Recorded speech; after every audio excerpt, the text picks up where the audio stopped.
Welcome back. It's Seaside Joe, and right now the second round of the 2022 NFL Draft is on. Thank you for tuning in, those of you out there. Let's share in this experience of the Seahawks having two of the next five picks. As I start saying this, the draft is off on the running. The Packers traded up for Christian Watson, one of the players that the Seahawks met through in the pre-draft process for whatever that's worth. And I mean, not worth much. I mean, it's just the same pretty much as reports and rumors because, the teams meet with a lot of players and they can't draft very many of them. So Christian Watson is off the board. If you notice any issues, if I have any issues with my sound or something like that, if I'm not, if the audio is not high enough, if it's too high, shoot me a comment there in the chat. Let me do my best here to resolve, and let's get into it. I'm going to have my friend Josh Kovit join me here in a bit. He's a Chargers fan. We'll talk about the Chargers and what the Seahawks. We'll just kind of chat about the NFL draft, generally speaking. And so I'm excited to have him on later. If any of you are brave enough to shoot me a comment in the chat, then it's like you're on the show too. It isn't that exciting. And then I'll have something to react to. Right now, we are in the early part of the draft of the second round. Logan Hall, thought he could have been a good fit for the Seahawks at that defensive end position, but the Seahawks have Shelby Harris, and it's not a very valuable position. So Logan Hall, he would have been fine, could have been a great pick, for all we know at this point, but not the necessarily the player I would have expected the Seahawks to target at this range. Christian Watson, I don't want to call him a luxury pick because I think wide receivers are clearly something more of a luxury right now. The value of wide receivers, it's the opposite of what I expected. For teams to be pushing this much money in draft picks at the veteran receivers, 7 receivers picked on day one. Christian Watson makes 8 in the top 34. And I think part of that has to do with how much wide receivers are just the versatility, the vastness, the number of wide receivers who we use. And by we, I mean us NFL teams, of which I'm one of the NFL teams.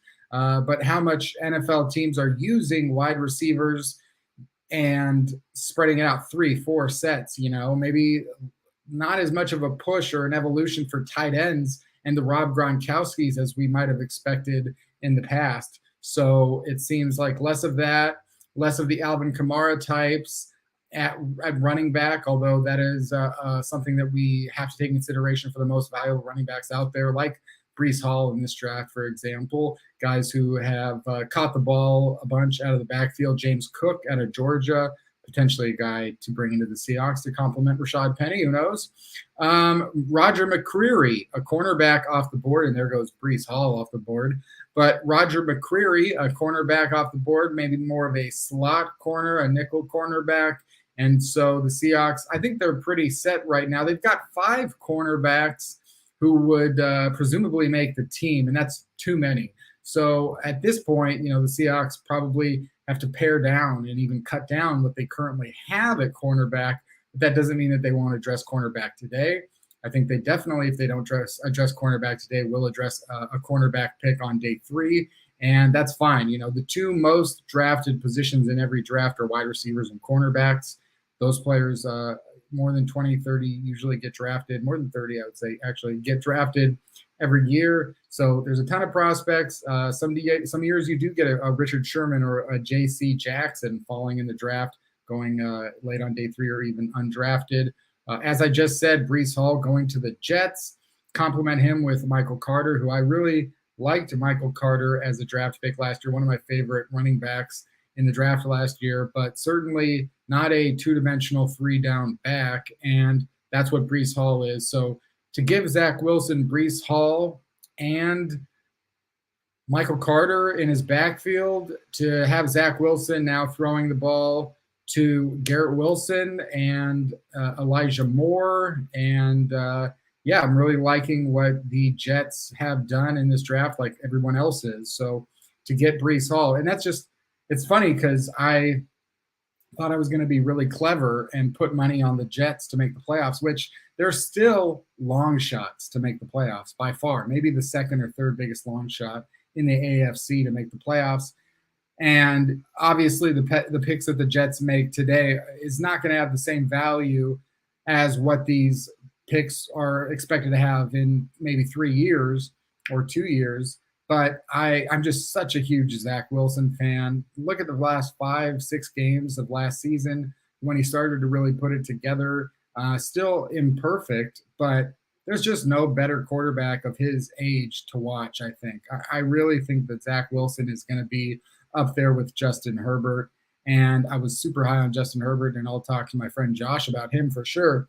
But I was super high on Justin Herbert. I'm super high on Zach Wilson, and I really just think Zach Wilson is a superstar in the league. And I'm shocked that people still criticize that pick and praise some of the other picks that were made last year at the quarterback position in the top 11.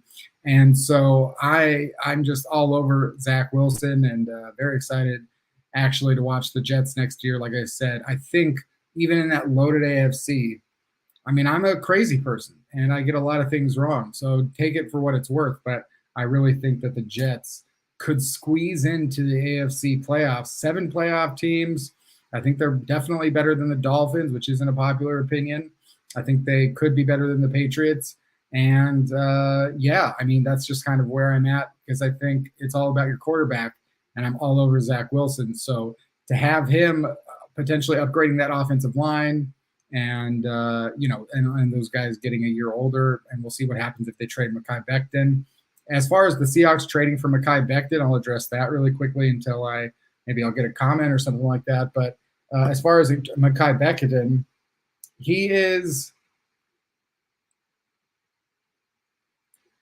to me, worth like a 4th-round pick. And I had this conversation on Twitter because someone was like, "Oh, I would give 2 seconds for him." I'm not, I'm not criticizing that thought. It's a normal thought because he was a recent 1st-round pick and an 11th overall pick, but he's just been a bust. He's been a huge bust, and he only played 1 game last year. And the Jets want to move on from him. The Jets. Yeah, that's right. The Jets don't like a player. So if the Jets don't like a tackle who they have invested a top pick in, I think like we have to start talking about whether or not his conditioning is even up to par to make it in this league. It's not easy to make it in the NFL, right? Sometimes when you're 6'8" and 370 pounds, 360 pounds, though, it's like being a 7'2" center. Something like 10% of all the people in the world, or that's probably an exaggeration, but I've heard something like 10% of it's like a 5% chance that if you're 7 feet, you'll be in the NBA for like a second at least. So to me, you look at Mekhi Becton, there's that similarities there between him and Robert Swift. So would you trade a 4th-round pick for Robert Swift? For those of you who don't know this Robert Swift reference, it's not good. I really think that Mekhi Becton, we have to let go of these draft values in the same way that, like, when you look at the Rivals.com top-ranked recruits from any past year, 5-star guys all over the board that you've never heard of because they just didn't pan out. And I think Mekhi Becton, if the Seahawks were interested in trading for a tackle, a project like that, especially, I mean, now I'm talking about this as if they didn't draft Charles Cross. But I'm sure there would be some interest in adding a Mekhi Becton to potentially work him there on the right side. But I think he is a long-term project, despite being in the NFL for 2 years. And you really have to keep on top of him for his conditioning and his weight and all that kind of stuff. So that's where I would be at with just sort of the Jets. And if there were any chances of getting Mekhi Becton, I'm going to alert my friend who's going to join me on this podcast of how to do so. So pardon me while I do that. The Texans have drafted safety Jalen Petrie, a guy who could be moving around in the secondary, potentially playing other positions like cornerback. But that was a guy that I think he was moving up board. He did move up the boards very quickly in the last few weeks. Some talks there of like, wow, if you put that guy with the Seahawks, could that be a good move? And obviously taking a safety at this point would be questionable at least. But I think that with the Texans taking him, we don't have to worry about that. Jalen Petrie going to the Texans. So what did the Texans do? I mean, they've drafted a guard in the first round. They drafted Derek Stingley, and that's a pretty good start. I mean, how could you? I mean, you could have blown this pick. I mean, who knows what Derek Stingley? I still think we'll see how he turns out. But a lot of people are going to be very happy about the Texans adding Derek Stingley, and they had Kenyon Green. They didn't trade him and make any other picks, right? So they had Petrie. They're really working on that defense, and good for them. I think the Seahawks got to work on that defense as well. The Falcons pick is in. I believe they traded up. Why would the Falcons trade up? I'm sure on Twitter there's a lot of speculation about a quarterback. So let's see what Twitter is saying. Eric was not expecting to think about Robert Swift today. Nobody ever is, That's something that normally you try to avoid. But it did happen as soon as I started thinking about big men. In the NBA, it's like, is it easier to just realize that some guys are projects, maybe, that will probably never turn out? I can't believe the Sonics drafted Robert Swift. I still cannot believe that the Sonics drafted Robert Swift. Reminds me of every Mariners draft that's ever happened. That's right. Reflect the Sun. That's unfortunately correct. So some of y'all may be ahead of the picks, even on me. Looks like the Falcons took Arnold Ebiketie. So that was a guy falling down. And I thought, for the Falcons, there was a very good chance that the Falcons would draft an edge rusher in the first round because it's their biggest need, I think, bigger than wide receiver. Then you get into Drake London. You say, hey, great, Drake London. Arnold Ebiketie, a guy that some people thought he's got top 10, potential top 20 for sure. So the Falcons did not trade it for a quarterback. When you say, they jumped over the Bears and the Seahawks, as Ian Rappaport points out, I'm sure that with the Seahawks, a lot of thought of potentially going at quarterback. And gosh, we're just a couple of picks away from either having to deal with a quarterback pick, which I'm not gonna hate on him. I'm not gonna hate, but it's just I've staked so much against the Seahawks picking a quarterback. Thad chiming in. What's up, Thad? Good to see you. Saying, one of my favorite phrases out there, especially when it's in response to something that I've done.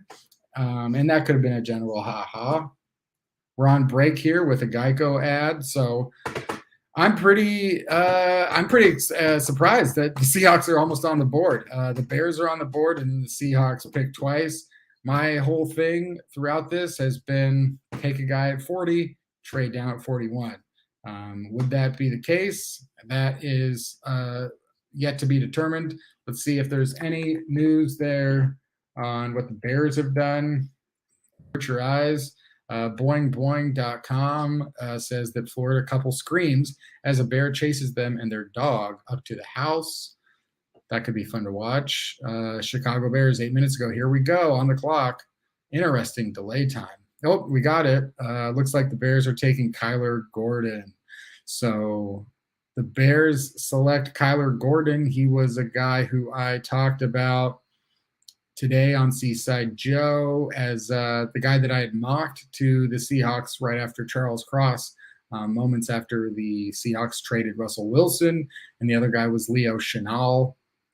At this point, I wouldn't have been that high on Kyler Gordon and Leo Chenal. To be honest, that's not really where I think the Seahawks need to focus. So with that guy off of the board, who are you all wanting to see drafted? Who do we want to see taken in this draft? Let me go to my favorite big board website, NFL Mock Draft Database. Here I'm on the kickers, so hopefully not a kicker. It sucks because they don't have the guys like removed when they get drafted. But David Ajabo, I wrote an article about David Ajabo. I think it's just the wait time on his injury has got to be concerning. Boy Mafe, there you go, an edge player. The Seahawks met with him. Kenneth Walker out of Michigan State, running back. There's going to be potentially a big drop-off from Kenneth Walker to the next guy. There is Damian Pierce out of Florida. You know, if we're talking about the Seahawks doing their own thing, Damian Pierce out of Florida, another running back. Receiver, I'd be shocked. Double down on the tackle, you know, Bernard Raymond. Travis Jones, man, you know, this might be the best player on the board. You want to go for a defensive tackle. No, I mean, you know, taking a kicker, the problem with drafting a kicker is somehow drafting them seems to get in their head. And, I got my friend here, Josh Kovit. You're just in time for the Seahawks on the clock. Buddy, I saw that I had freed up and I was like, wow, this is the moment. Yeah, that's right. Welcome to Seaside Joe. Great to be here. Great to be here at the Seaside. Obviously, I'm representing my Chargers since they will not be picking in round 2. What happened to that pick? That's Khalil Mack. Maybe the greatest second-round pick in history. We'll see. So I just glanced at the TV and they were like, I mean, they're drooling over themselves. They think Malik is leaving right now. What do you think? I don't. I just don't. I think the Seahawks got to trade out of one of the spots, and I think they should pick in one of the spots. I was just going over some of the available players. Can you see my big board here on the right? Oh, yeah. Let me see if I can. I'll make this the big screen. This is your big board. This isn't my official big board, but this is NFL Mock Draft Database. They compile a consensus of everybody's big board, so it's a good way for me to kind of I think get a feeling. Wow. I like Kenneth Walker out of Michigan State. That's a good back, I think. Yeah, the Seahawks' current situation is they've got Rashad Penny for one more year, maybe for more. You know, hopefully he's only 25, so hopefully he would be put together and stay together. But not an unlike Pete Carroll thing to do to take a running back. Travis Jones, defensive tackle out of UConn, could create some pass rushing havoc. Boy Mafe out of Minnesota is a guy who they met with in the pre-draft process, fits some edge rushing capabilities, desires of the Seahawks. Who were the if you had a second round pick, who were the guys that are really making you interested about? Oh man, this is hard because I just said, well, it's not going to happen for us. But I would be looking. I mean, the going O-line. I'm not sure. I got to catch up now on who, but I don't know if there's any mid second round tackles. Chargers obviously have a right tackle problem, but I would beef up that line. You know, maybe go for one of these running backs. I think we can wait. A running back might be in the 3rd, but it depends on what's going to happen. I would see. This is you and I where we were having a side texting, sidebarring about running backs. How there's this narrative that running backs are overvalued when really the truth is if you look at any team with a good running back, or especially the ones that go to the playoffs or the running backs that make the Pro Bowl and all pro, those guys are all high second round or earlier. At the worst, they're like a 3rd round back. Yeah. And a friend of mine, I'm going to give him credit. Picks in. Oh no, never mind. This is the Bears pick. My friend Dan Ewan, he's a wonderful writer, vaguely funny Dan on the Twitter machine, huge Dolphins fan. But he made the point that actually, if you want a running back, you should, and you're sitting at the end of the 1st round, or you could trade back in, you should draft a running back in the 1st round late, because that position has such short shelf life. You could get, imagine if the Colts had gotten Jonathan Taylor at the end of the 1st round instead of the 2nd. Right. You would control him for 5 years. Right. 27, and you're I don't know, this guy might only have 2 or 3 years left in the league. You're not stuck with overpaying for a depreciating asset. Yeah, it's certainly a consideration when you get into that. Well, that Rashad Penny, this would be Rashad Penny's 5th year, or it is his 5th year, but the Seahawks didn't take his 5th year option, and I guess because he had so many injury issues. You know, instead of paying him on his 5th year option, which would have been over $10 million, I think, or maybe around there, you know, his contract's $5 million. So then there's the other side of it, I guess, where it's if you get lucky, the Seahawks kind of got lucky with Rashad Penny, even though they got very unlucky. They kind of got lucky that he had not that much value, but enough to be interested in bringing him back. Right. But then again, it's like at least they had that option because they did take him in the first round, where they wouldn't have had that option, like you're saying. Yeah, and I don't. Seahawks are. I mean, wasn't I know? Speaking of injuries and unfortunate, but like, wasn't Chris Carson was 7th round undrafted? I mean, Seahawks do pretty good. 7th, yeah. Yeah, running back evaluate. Like, I trust whoever's evaluating your running backs. Right, you can't control for injuries. I trust them. I'm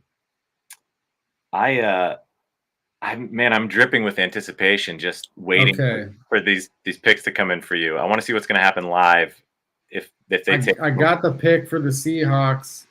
I got the pick for the Seahawks in. I'm gonna look back. It says the pick is in on TV.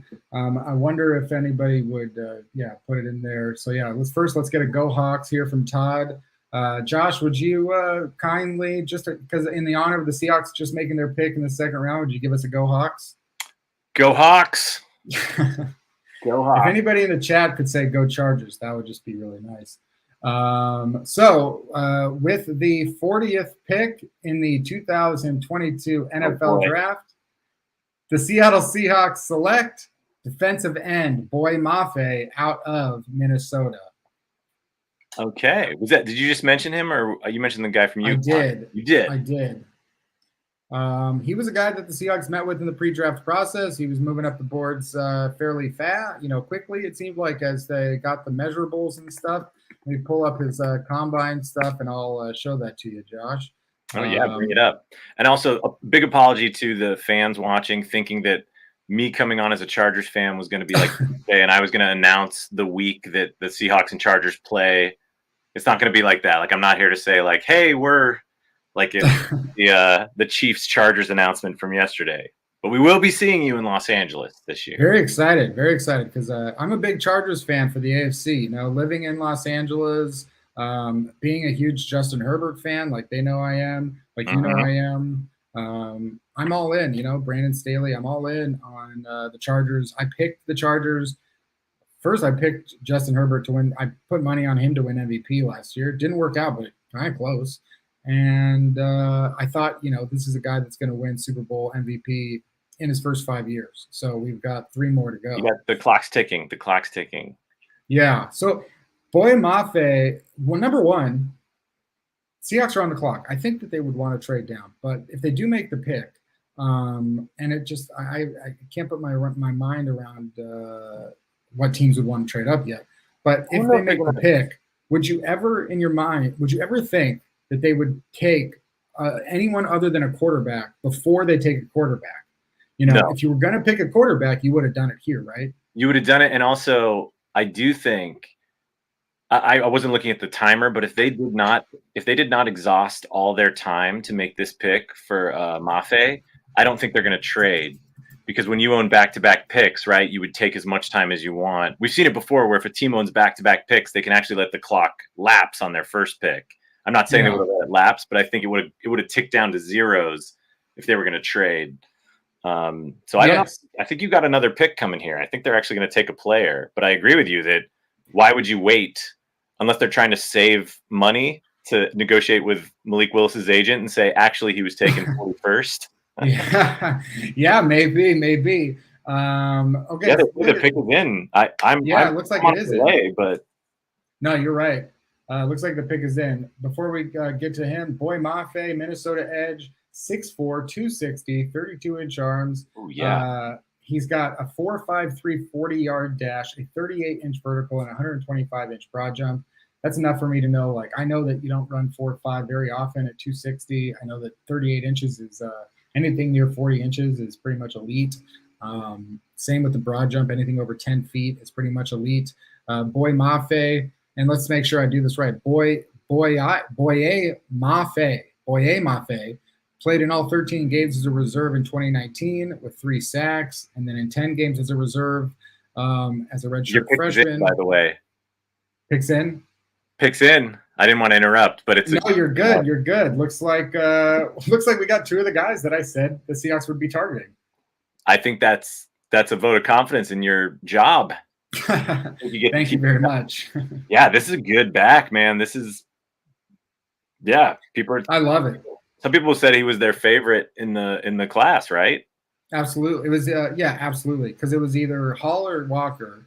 And a lot of people told me I like Walker more than Hall, which I didn't agree with, but I didn't really think there was it's like splitting hairs. And then there wasn't really anyone else. There were a couple guys that maybe you get mentioned, and that kind of just feels like being anti-front runner, just like, right.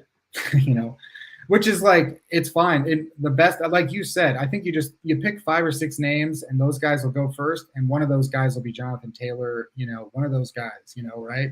It's like the premium guys are going today. Oh, there's going to be a run today, but no one will ever apologize for the weird, like, it's just like spun out into the mainstream of like, oh, running backs, you can draft a running back, and maybe it's Austin Eckler who's ruined it for everyone, or Chris Carson, where they're like, oh, you can get a stud, who's undrafted or in the late rounds, and it's like, you can, but really like all the leaders from last year rushing, right? If you're talking about like Jonathan Taylor, Chubb, Najee Harris, right? Obviously Derrick Henry before he went down. These guys are all either first round or taken in the top like 40, 45 picks. Yeah, you're right. It's and the guys that are like on the brink, I'm thinking like DeAndre Swift or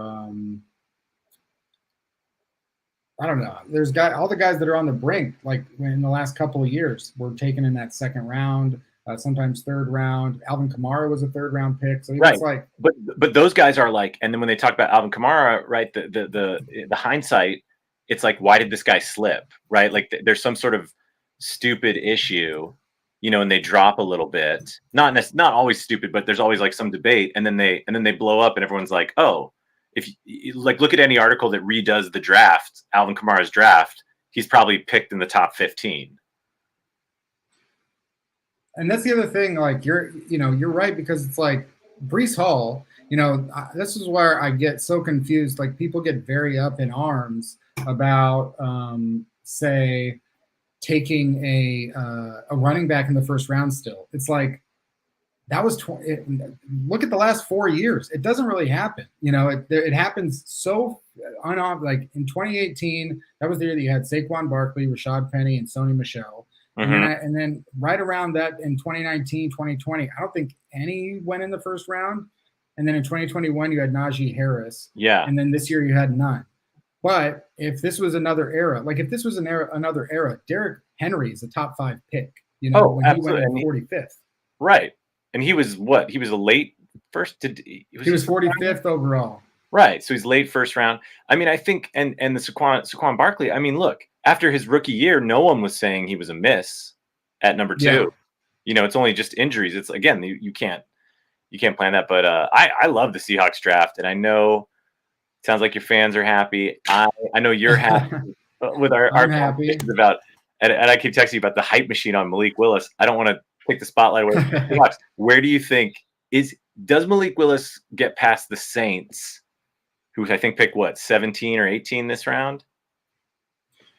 That's the thing. It's like, I really think the thing with Malik Willis and all the quarterbacks, my thing going out, I watched all of last year with one thing, like my main focus on the college football season last year, because I don't even really like college football. My main focus was, who are these quarterbacks? And I watched them every week.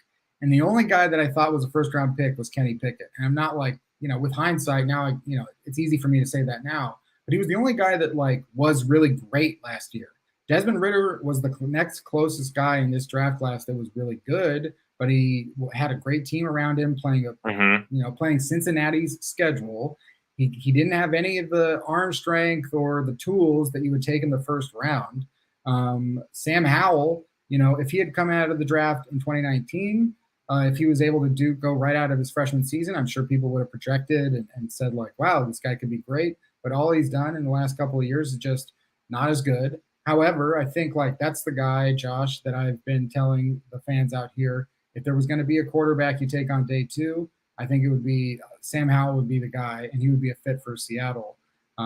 He's very intriguing because He does do some really fancy things with his legs. He had rushed for over 800 yards last year, and they were not easy yards. That's pretty good. That's 800 yards for in college, right? You're talking about 11 games. Yeah, exactly. And it was like the same amount as Malik Willis, which people don't even really talk about him. What is being a dual threat? Sorry to interrupt, but the Barstool clip that you're doing here. What was Kenneth Walker's? What's his 40 time? I mean, this is some. Yeah. I just have an overall. I haven't done the deep dive, but let's pull it up. That's size and speed.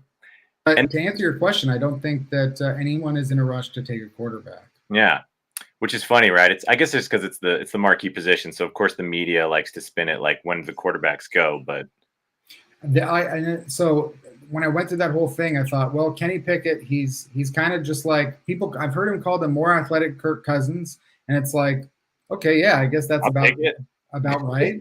And that's about right for 20th overall. Sure.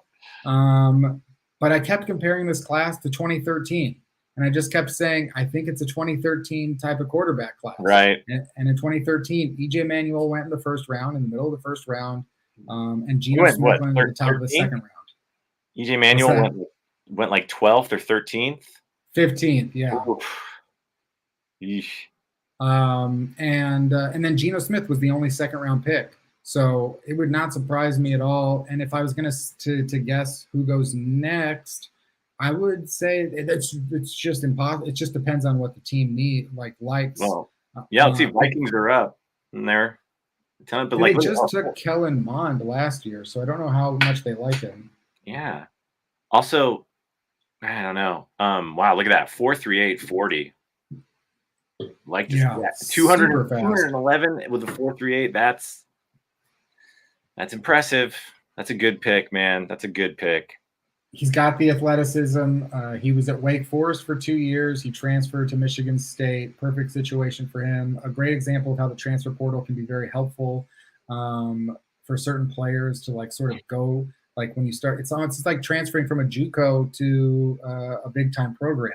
Yeah, and that's kind of the same as going from Wake Forest to Michigan State, I guess. So I also got to say, look, this is going to sound stupid. It's going to sound obvious, but Big Ten, these guys that play in weather, as a running back, it really makes a difference when you're just talking about especially going to Seattle, right? Where you're talking about someone are they going to turn the ball over? What happens when they start playing, in a windy, rainy, muddy game? I mean, I am a UCLA product. I loved Joshua Kelly in college. I'm kind of done. I'm really sick of him in the Chargers. And also one of the problems is he got fumbleitis. And you're like, well, he plays in Southern California. I'm not saying that's the reason why, but talking about ball security, you want a running back that knows how to play in crappy weather, and that's Michigan State. Oh man, yeah, that's a great point. And he really dominated last year. While I was watching the draft class and looking for those standout players, Kenneth Walker came out of nowhere. And then within the first month, I'd say 3-4 weeks, it was like, is this guy going to stop, putting up such big numbers? And he never did. Michigan State beat Michigan. I think he had a good game that day. Let's see what Lance Zierlein wrote about him. Walker signed with Wake Forest, rushed for 579 as a freshman with 5.9 yards per carry. And then as a sophomore, 4.9 yards per carry. 13 rushing touchdowns in 2020, transferred to Michigan State, won the Walter Camp Player of the Year and Doak Walker Award, and first team All-American, Big Ten running back of the year, 1636 rushing yards, tying for 8th with 18 touchdowns, 6.8 yards per carry, 6th in the Heisman. I mean, yeah, that's all very nice. That's great, man. That's a great pick. And I've always said this about running backs. It is a position as a rookie. You can, you know what I mean? Because it's hold the ball, run through this hole. Obviously, you want them to be good at pass protect. You want them to have other skills, but you can excel. You can make a big difference on your team as a rookie running back.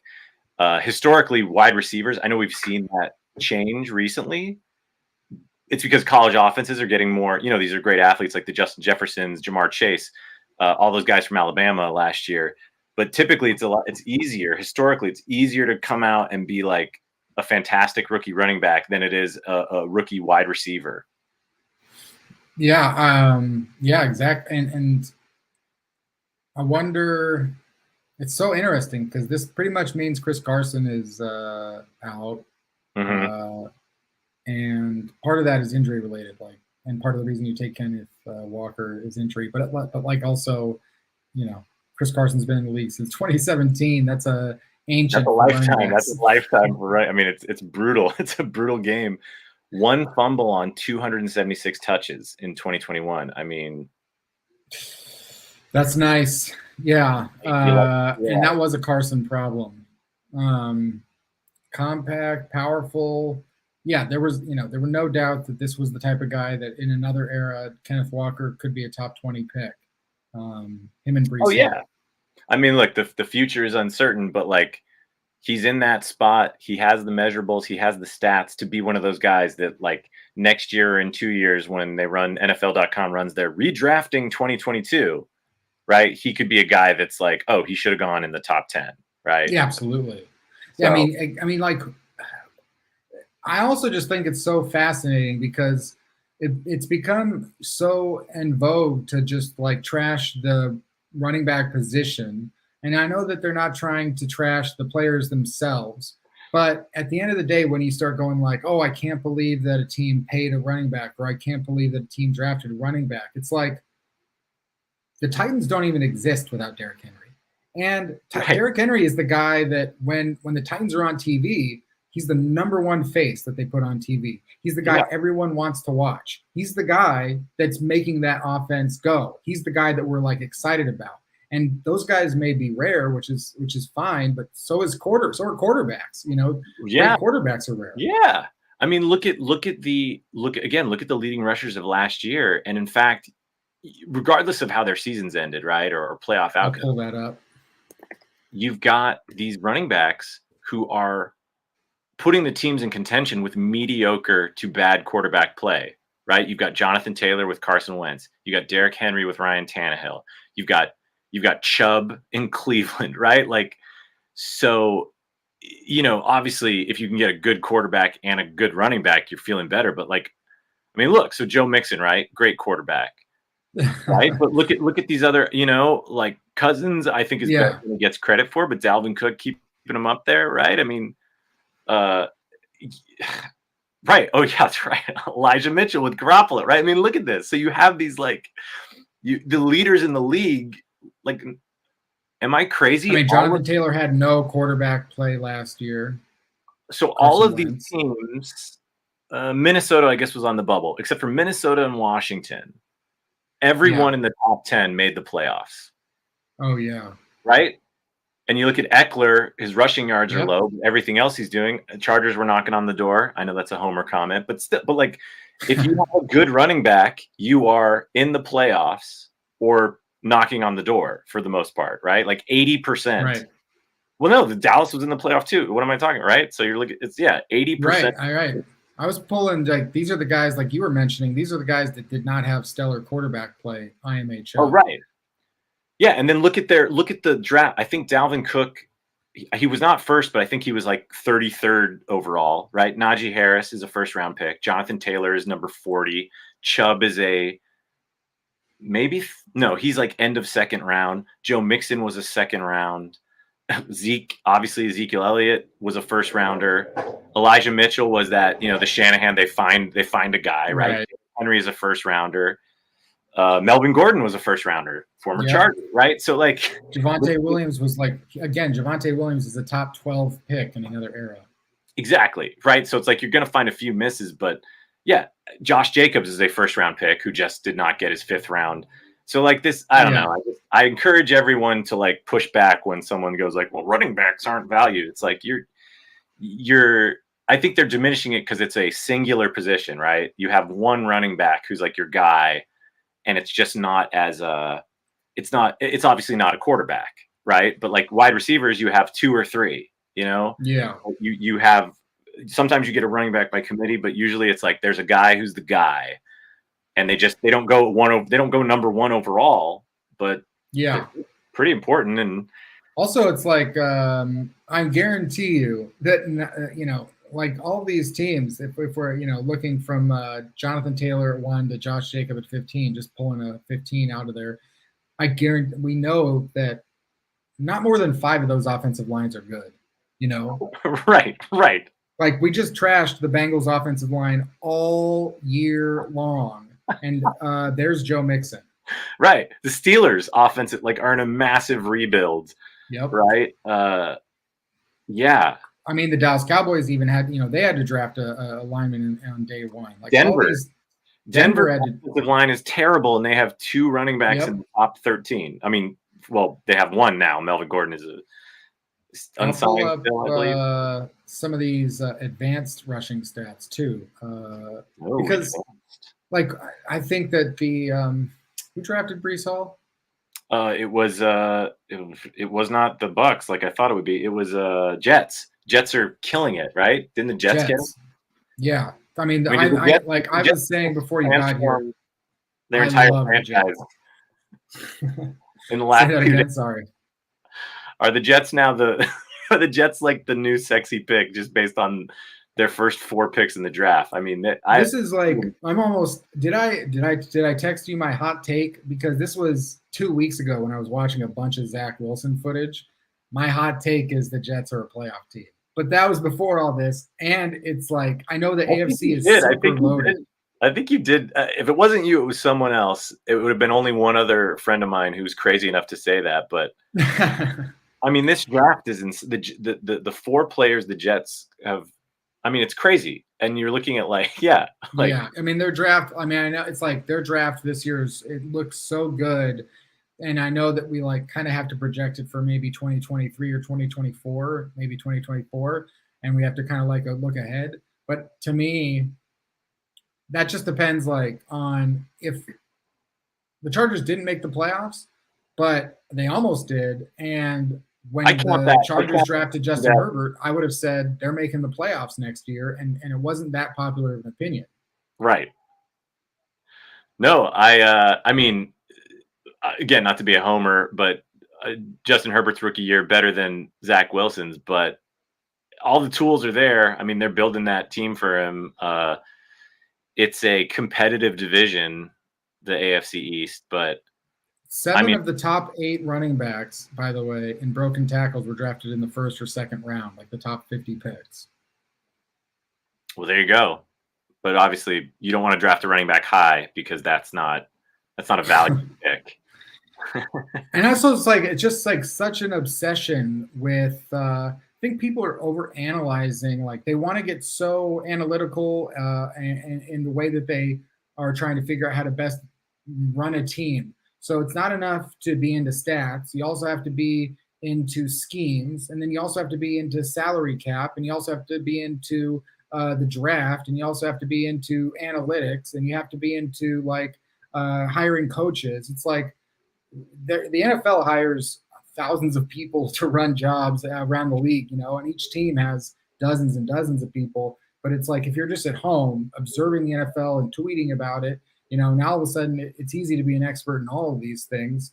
And somewhere along the lines, I don't know, maybe it's just easier to choose a lane because the running back thing, it's I think people didn't you win, right? Teams aren't drafting running backs in the first round. They're not paying them. And they're still, but it's pretty much the proof is in the pudding that if you want to get a guy that is dynamic, exciting, a headliner, a Pro Bowler, this was the place to do it. And I think the Seahawks, instead of trading down, it was if we trade down, the drop off from Kenneth Walker to the next guy, they felt obviously was just massive. And they think that Kenneth Walker, and I would agree, is going to be one of these top 10 running backs. But with the Chargers, is that a big consideration for the Chargers in their next pick? For a running back, I mean, we need a legit RB2. I don't know if it's Chargers are they're a mercurial most broken tackles in football. Yeah, that's good. Break it. I mean, again, with running backs, right? Tape don't lie. If you see a running back who is breaking tackles, and it's not. And they're playing in a big division, right? Or you know what I mean? They need to be in a big conference because you don't want to draft someone who's beating up little kids at a smaller school, right? But I would say small school running backs like a Danny Woodhead or an Austin Eckler, like if you watch them catch and move, like again, tape doesn't lie. Yeah, let's see. Let's watch this guy break it down. Yeah, so here he is against Michigan. Like I said, this is the big game of the year. I mean, so fast. Running by the, let's see, does he run by the number 2 overall pick? There he goes. Breaks the tackle. Yeah, that's a great point. Right? Like he's playing against real players here. These are like NFL players he's running through. Yeah. Oh man. I mean, just hitting the outside with that speed, so rare to be able to turn that play into a touchdown, which he just did. That 4.38 really shows out. I mean, 4.38 and 2.11 though. That's the thing. That is size and speed. I mean, oh yeah. I mean, like he look. I know it's number 9 that's kind of deceiving me, but he looks like a wide receiver. Like he does. I wanted to see that move again. Ooh. Oh wow. Good moves there. That was like 4 broken tackles right there. I mean, and who was they playing again? Houston? What was that team? That looked like Houston or Louisville. So real quick, I just saw this. This is, I think again, Baltimore killing it again. Like, so they just drafted Ajabo from Michigan. Like basically give him a redshirt year, and then next year. I mean, I can't believe that Kyle Hamilton just fell to the Ravens at 14 yesterday. I mean, I had said, for Kyle Hamilton, possibly. What's that? The rich they just get like it's not fair. It's not fair that like Ed Reed 2.0 just drops in their lap. I think Kyle Hamilton could have definitely been a top 3 pick just because, I think he might be the best football player in the whole draft. But then their next pick was who again? They traded they traded back, and then they got Linderbaum from the center from Iowa. Yeah. So like they basically were like, hey, we just got 2 like literally the signal callers of offense and defense, right? We just picked up 2 plug and play starters, and now we just grabbed a guy who is going to redshirt a year and then is gonna tear things up. I mean, basically, didn't they? I know it's different. I know they didn't draft him, but now I'm blanking on it. Wasn't Elvis Dumervil with them after he tore Achilles, or it was like the Bronco? Anyway, they just know, like the Ravens just that stupid front office, right? And they traded away Hollywood Brown, who's like, again, I was like, you guys traded him away, and you got to pick higher than when you drafted him. He's not, he's not all that. Anyway. No, I mean the Ravens. The other thing though, it's just the Ravens. They gotta at least get to an AFC championship. All these picks aren't really going anywhere.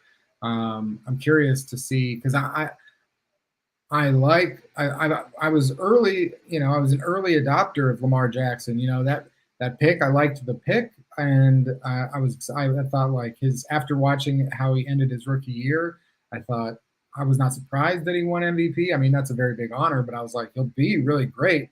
But I do worry. I wouldn't necessarily give out that $50 million contract per year. No. So that's so confusing. I feel like if you are the Ravens and you just traded Hollywood Brown because he wasn't really fitting, he wasn't really digging that offense. So I guess that is another sign that they plan to keep Lamar Jackson. What are your thoughts there? Yeah, they're going to keep him. I mean, I think though that he's his own agent too. There's a lot of weird stuff going on with Lamar. I mean, I think they're just ready to franchise him. I think he likes Baltimore, but I also think like I think he's an incredible athlete. He's like transcendent, at times. But look at what is it? Huntley? Not Huntley. Anyway, their backup, right? Like look how well their backup played and was kind of like doing Lamar type things in the offense, but like. I guess my point is like I haven't seen the jump from Lamar Jackson, and I know people want to be like, don't doubt this guy, but like honestly, he's put up amazing stats, but when it comes down to winning time, he's not getting the job done. So like I would not fork over $50 million to him. I'd be fine. I'd be fine making him do the Kirk Cousins thing and he's just got to show that he can win, because I know his regular season record is awesome, but like that's not what they play for in Baltimore, right? I mean, you're going up against Joe Burrow and Deshaun Watson and the Steelers. So yeah, the competition level side, the thing is, I mean, just look at the playoffs, and we can just focus on those playoffs most recently because they were just there. If you don't, for whatever bad things we can say about Matthew Stafford in the first quarter, the second quarter, the third quarter, dude showed up in the fourth quarter. And he had to, and it was the Rams were counting on him to win the games against the Bucs, after the Bucs had come back and tied it, to win the NFC Championship when the Rams were down, I think, 10 points in the second half, and to win the Super Bowl when they were trailing in the Super Bowl to the Bengals. And when you look at Josh Allen versus Patrick Mahomes, and that you had to have that guy to go toe-to-toe, throw for throw in the fourth quarter. You had to have Joe Burrow versus Patrick Mahomes, in the fourth quarter of the AFC Championship. So, to me, when you look at Lamar Jackson, he's a whole game quarterback. It's like you build a whole game plan, but if that whole game plan means that you're down 6 points or 7 points in the fourth quarter and there's 1.5 minutes left, I don't know if he can go 80 yards, and that's kind of where I'm at. Yeah, I agree with that. And I think that, like, if I'm Lamar Jackson, I don't even know who the quarterback coach in Baltimore is, but if I'm Lamar Jackson, I am watching tape of, say, like Patrick Mahomes. And, Patrick Mahomes makes so many dumb decisions with the ball. However, he uses his running and his mobility to scare the crap out of the defense and then hold on to the ball as long as possible and make a throw. So if Lamar, you know what I mean? Like, they're different athletes. Lamar's obviously a better runner, a more dynamic runner. Like, he does stuff when he runs that I haven't seen ever in this league. But like, if he wants to be a quarterback and back up his belief that he's the best quarterback in the league, he just needs to learn how to scare teams with his running mobility, but then like hit someone who's not Mark Andrews with the ball, right? Like, if you want to unlock that offense, like, figure out how to locate and find and target your wide receivers, and because look, the Ravens, I mean, like, they had terrible injuries, and somehow they have this stable of running backs that, like, any one of them could go for 100 yards in a game. But the offense they run, it's a gimmick offense. It's a read option gimmick offense. And like, I'm sorry, man, but you can't. The NFL, the players are too good. The coaches are too good. The film is too, you know what I mean? They get their hands on all the film. They know everything. So you are not going to win. You are not going to win with like gimmick offenses, like college gimmick. Like, if you want to be Sean McVay, Shanahan, you know what I mean? You can be a gimmick NFL offense. But if you want to play college offense in the NFL, there's a ceiling to where you're going to end up.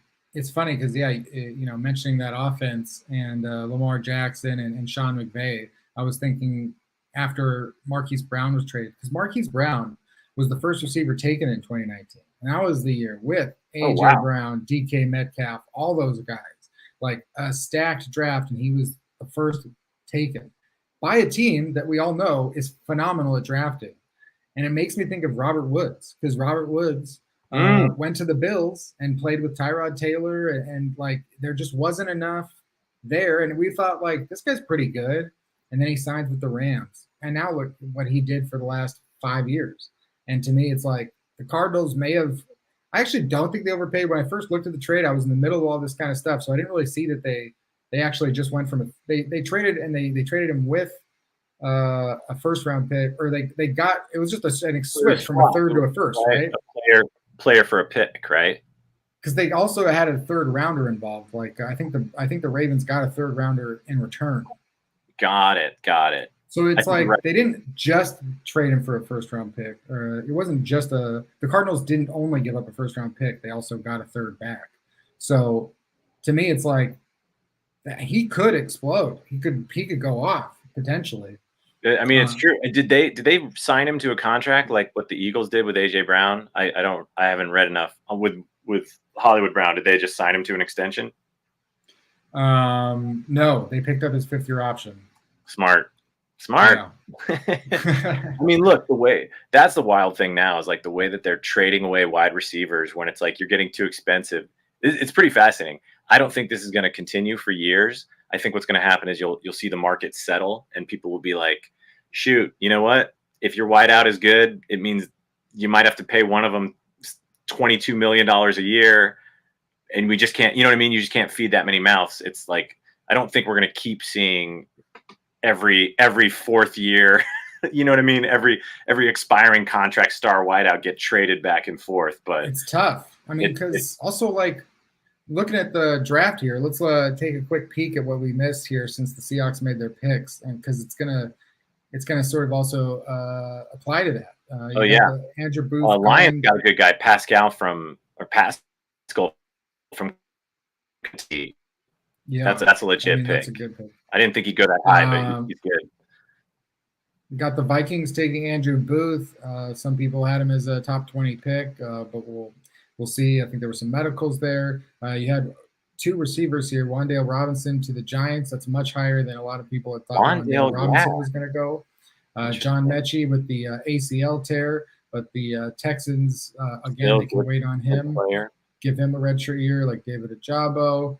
Josh Pascal, the Lions, like you said. And then Washington takes Vidarian Mathis, a guy that I thought could have been a big man on the Seahawks board. But it's like when you get here to John Mechie, that's like, 10 receivers in the top 44 picks. It's crazy to think how much value teams are placing on wide receivers when they can trade them for first-round picks, use first-round picks on them, and pay them $100 million, $25 million a year.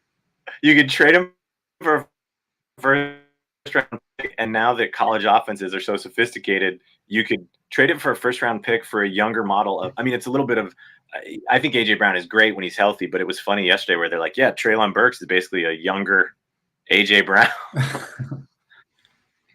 So you just it's like a creepy old man, right? Divorcing his wife and then getting a right, exactly 20-year-old girlfriend. It's like you got to make those choices, and the Seahawks are making those choices. Before we move on, Josh, I want to get your thoughts before we move on to Jaquan Brisker to the Bears. He's a great player. Another guy that I think he wasn't up there with Kyle Hamilton last year, but he was there. He was like right there. Yeah. I've spent the last 48 hours, 24 hours with Seaside Joe, listeners, readers. They know my Twitter followers. They know what I've been on about. Oops, I lost the light. They know what I've been on about. I've been on about these rumors, these reports, this shit that comes out before every draft, where all of a sudden we're talking about, well, the teams are going to do this. I have reports that say the team's going to do this. League insiders tell me the teams are going to do this. So then it happens, and everybody gets to chat about this rumor. Yeah. And then it doesn't come true, and then we just move on. And we never hold those people accountable, and we go, what was up with that report? Well, what about your sources? Are you going to stop talking to that source? I mean, is that a real source? Yeah. Is that – so the Seahawks were reportedly, here's the whole breakdown. The Seahawks were going to trade down in the first round and select Trevor Penning. Okay, maybe they didn't trade down because they didn't expect Charles Cross to be there. They were then going to trade up with the Green Bay Packers back into the first round, who they had a pre-deal with so that they could trade and select Desmond Ritter. Interesting, didn't happen. Okay, maybe they felt like Ritter would fall to day two. Then all day today, it was, hey, the Seahawks, they're all over Desmond Ritter or maybe Malik Willis or maybe Matt Corral, but definitely it's going to happen. Where are we at, Josh? I don't see any Desmond Ritter. I don't see any Malik Willis. And I want accountability for these rumors. I would love accountability. Look, there's no accountability. You know where it is? Accountability, it's right here. It's right here with Seaside Joe. I know you would step up and you would say I was wrong. Because, look, we're okay, so I'm going to jump off. This is 49 or pick 40. I mean, what number is this for the Saints? This is pick number 49. Okay. Everyone was talking about, is this just happened? No, Packers. That was earlier. Anyway, everyone's talking about how Malik Willis, right? Oh, they're going to go to the Saints or what. It's like, I'll stick around for this pick, but all these people, it's like this, again, the hot take machine, the sources say that, but it's like, yeah, it's all smoke and mirrors. No one really knows anything. And the same people the same person who's like, I'm hearing rumors, I guarantee you, many of them are the same people that are quoting, they're calling it smokescreen season before the draft, right? Right. So like they admit that like teams are. I mean, I loved Tom Telesco's press conference yesterday when he was talking about the Chargers getting Zion Johnson, where he's like, look, he just came out and said, he's like, you know, you love to say you didn't think that player would be there when you picked him, and he's like, but we thought we were pretty sure he'd be there at 17.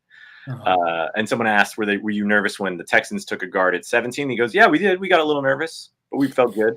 And by the way, the Chargers picking Zion Johnson at 17 is extra sweet because it means that New England, who was at 21, traded back and then made a reach that like Sean McVay is laughing at publicly. Yeah. Drafting what was his face? Strange. Cole Strange. He might be legendary, but I have a deep dislike for New England and Bill Belichick. So it was because it's like, of course they were going to draft Zion Johnson if he was there at 21. So right. Look, if they were looking at guard, so I'm very happy with the Chargers pick, but also the point is that like Tom Telesco kind of called, you know what I mean? He's like, look, everyone likes to say this and that, but yeah, these people are they're all making up stories. And the other thing too that you forget is a lot of these reporters, or many of them, like are also represented by they could be represented by the same agencies and or firms. Like there is literally collusion and like, you know, sort of like payola going on with some of these stories that they're leaking. But if the Saints don't pick Malik Willis, can you just scroll up through the rest of the teams in this draft? Or I'm sorry, scroll down. Yeah. None of these other teams maybe the Colts, but I'm looking at the end of the round. I'm looking at the end of this, like none of them, maybe the Falcons. None of these teams need a quarterback. They don't need a quarterback, and even if there was a quarterback, like we're in that range of the draft now. Like this is where Kyle Trask was drafted last year, 64. And nobody's talking about Kyle Trask. Nobody's like, oh, thank God the Bucs have Kyle Trask. You know, right. You could get players that can play on your team. Why are we talking about guys that are projected to be backups? Right, projected to be, and then like going into the third. So like I don't know, unless someone trades into the second, but why would you? So this is just, to me, it's a very interesting phenomenon now when it was like this. This is a draft that I do think will go down in history of like the hype machine behind. I was going to say quarterbacks, but really Malik Willis was the only one who had this hype train going on. And maybe this is a signal of like, you know, the internet doesn't draft players, professional GMs and coaches and teams do.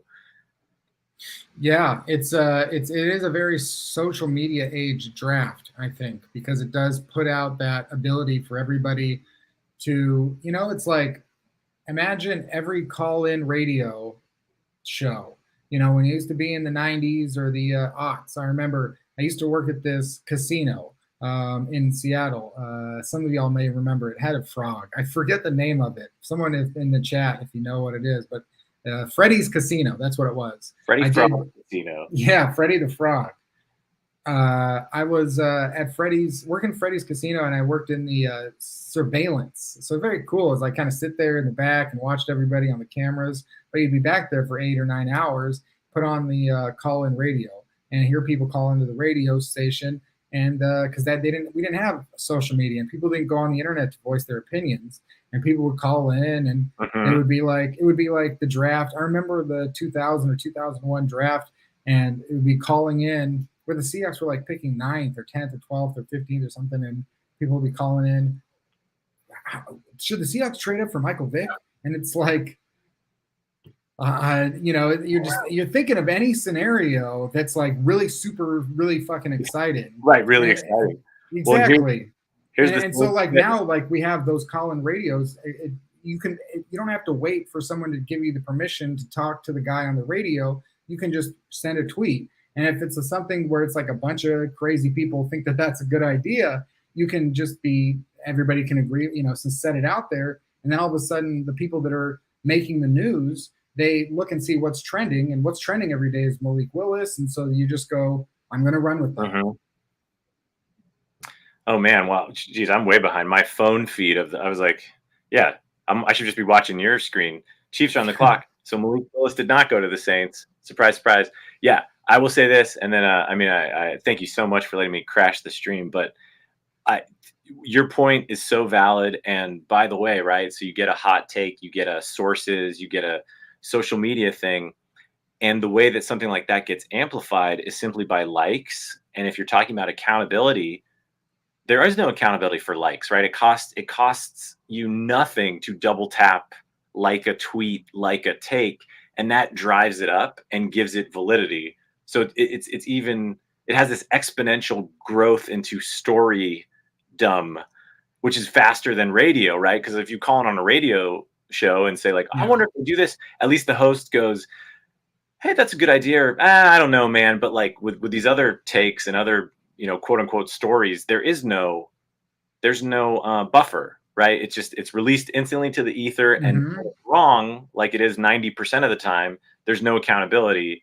Like no one ever says, right? It's like, I mean, you and I have all these conversations about analytics and like how the people that think they're so smart because they run a program, like all analytics is hindsight, right? Like it's like, see, these 5,000 simulations over the past 40 years. I don't know. You should have done that, but it's like it literally has nothing. It doesn't take anything in the present moment. How do you feel about Brandon Staley right now and his choices? I mean, look, I'm not an analytics guy, but I like, but he does marries it with like legit, like humanistic belief in his players. And obviously I'm a huge Justin Herbert fan. So even if Brandon Staley's a robot and literally all his stuff is analytics based, the fact that he backs it up with, look, I think Justin Herbert's the best player on the football field. So I'm going to let him go for it on fourth down. Melts my cold heart where I'm like, okay, I'm going to bounce off, but I will tell you this, and I will definitely be texting you when I do this. Before the season starts, I'm going to get fired up. This is how I'm going to warm up for the 2022 Charger season. I'm going to rewatch the fourth quarter of the Chargers Raiders Sunday night and overtime. And if anyone has NFL, Game Pass or whatever, I recommend you all do that as well, because those 3 drives that Justin Herbert put together that would be the stuff that like John Facenda on NFL Films, you know what I mean? Like it's better than Montana's drive against the Bengals. Like obviously the stakes weren't as high. The Chargers still lost, but I'm telling you, watch what Justin Herbert did in the fourth quarter and overtime. And by the way, there's one play, can't remember if it's overtime or the fourth quarter, where he's about to throw the ball. Max Crosby knocks it out of his hand. It bounces on the ground.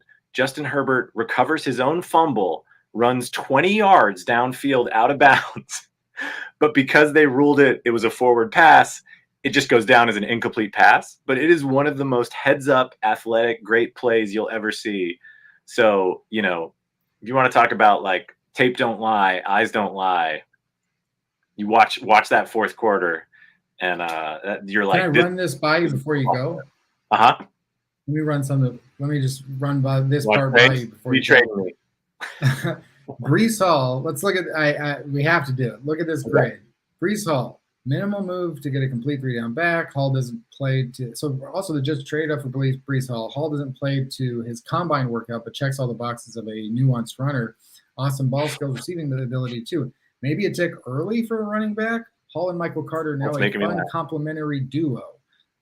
B, right? So it's like the Jets traded up and they don't necessarily have the biggest need at running back, but because he's a part-time player upcoming with him, we give that a B. Now look at the Seahawks drafting Kenneth Walker, complete running back, which is five picks later. 5 picks later, didn't trade up for him. Thick lower half that gives away to awesome contact balance, does not need to play to his 40 time, not a home run hitter. Was this a major need? Seattle does love running the ball, though. No quarterback? C+. What are you talking about? Like, first of all, it is a need. We just talked about it as a need. And second of all, we just talked about how top 45 picks at running back are Derrick Henry, Jonathan Taylor, Nick Chubb, the best running backs in the NFL. I mean, it just blows my mind. Also, I see what they're saying. I misunderstood. Where it goes, no QB, which is they wanted you to take Malik Willis. I thought they were saying Seahawks don't have a QB, which I'm like, that is the argument to take a running back. If you want to make life easier on Drew Lock, if you believe like he can lift you up for a couple years, you want a good running back. Like, I mean, this is what I tweeted out earlier, and this is what we're saying no QB to. I hate to do this to you, but it needs to be said. Pat White, Christian Hackenberg, Brian Brom, Brock Osweiler, Deshaun Kaiser, Jimmy Clausen, Kevin Cobb, John Beck, Geno Smith, Drew Lock. What do they all have in common, Josh? Second-round quarterbacks. Yikes. I mean, this is what we're all up in arms that the Seahawks didn't do? Kevin Cobb did have a moment, but yikes. I mean, obviously I'm cherry picking. I didn't put a couple of names in there, but that's basically the most likely outcome. Yeah, it's just so wild. And I mean, look, I enjoy that you and I were right, especially you came out early saying like, you know, Kenny Pickett is the only guy you gave a higher grade to. The Schadenfreude is fun. It's fun to like throw mud in the media's face. Yeah. I will say though that like my heart breaks for Malik Willis, man, that he had to like worse than Aaron Rodgers, right? That they flew him out to Vegas. He's out there with his whole family. Yeah. He'll probably go in round 3. Someone will either trade up right at the end of the round, or maybe he goes to one of the teams they've linked him to. But like, if he doesn't, man, and he's a day 3 pick, like that actually makes me legit mad, because it means that like all these people started hyping him up for no reason other than we got to create a sexy story. We got to create a sexy story because they're like, this draft is not that interesting enough. I mean, if it wasn't for that obsession with I don't know why people have this obsession. I mean, I do know why. And I do think like quarterbacks, it's like I'm even more in tune with the idea that like this is a quarterback game. You know, I think the game is give that quarterback the ball, then give that quarterback the ball, then give that quarterback the ball. And it just kind of goes back and forth. And if you have the great ones, then great, you know, but they don't come out every year. That's why they're great. And so like when it doesn't happen, and you got to start hyping up a draft, you start making all these proclamations about people. I mean, nothing I read, not a single report gave Malik Willis a first-round grade. They just kept putting him in the first round. No one told the media that. No one told. Remember that the Detroit Lions were supposed to draft him at number 2. Look, if you got to jump, you can jump, but you can stay too. No, it's pretty bad. And your point is valid. There's only 32 teams. Quarterback is the most important position on the field, right? There's 260 draft picks a year, but look at just the numbers, man. Like every team doesn't restart a new quarterback every year, right? So like, of course, you're not going to get 32 quarterbacks that could start in any draft. So honestly, with the exception of a few magical years, right? Like whatever, 1984 or 84, 2004, 2020, like you just, there aren't going to be, there might be one Pro Bowl, all-pro quarterback in any draft year. I mean, that's it. If you have 3, you're talking about the 2004 class with, Phil, Roethlisberger, Eli, right? Like if you have 4, you're talking about Marino. And I mean, it's just like, it just doesn't happen. But the media makes you think like every year that like there's going to be multiple studs in each class, when really we're kind of looking at an average. I bet if you went backwards into the 2000, you would probably be like number of Pro Bowl quarterbacks in the top half of the draft. It's probably something like 1.5. You'll get some weird fractional number of a player. Yeah, because it's not. There's 32 starters in a given week, but 12 of those guys are like every fan of that team is saying get rid of him. Yeah. So and there's like 16 solid. And 10 of them probably in any given year are, 10 to 15-year starters in the league, right? Yeah. So you're looking at like, I mean, it's like if a quarterback was really that easy to evaluate and there really were that many quality ones, the game would be so much different, but there just aren't. Seaside Joe, thank you so much for Thanks for coming on. This was fun. Love talking football with you. Go Hawks. You guys are having a great draft. I think you're having a good draft. I'm not buying that C+ grade on on arguably the best, if not the second best rated running back in the also, draft. like, why wouldn't you just at least acknowledge? I mean, how can you not acknowledge? I like Chris Trapasso, but like, how can you not acknowledge that if there was a team, if you had a top 5 team to put a running back in his situation, you've got the one coach in the NFL who still believes in handing off the ball.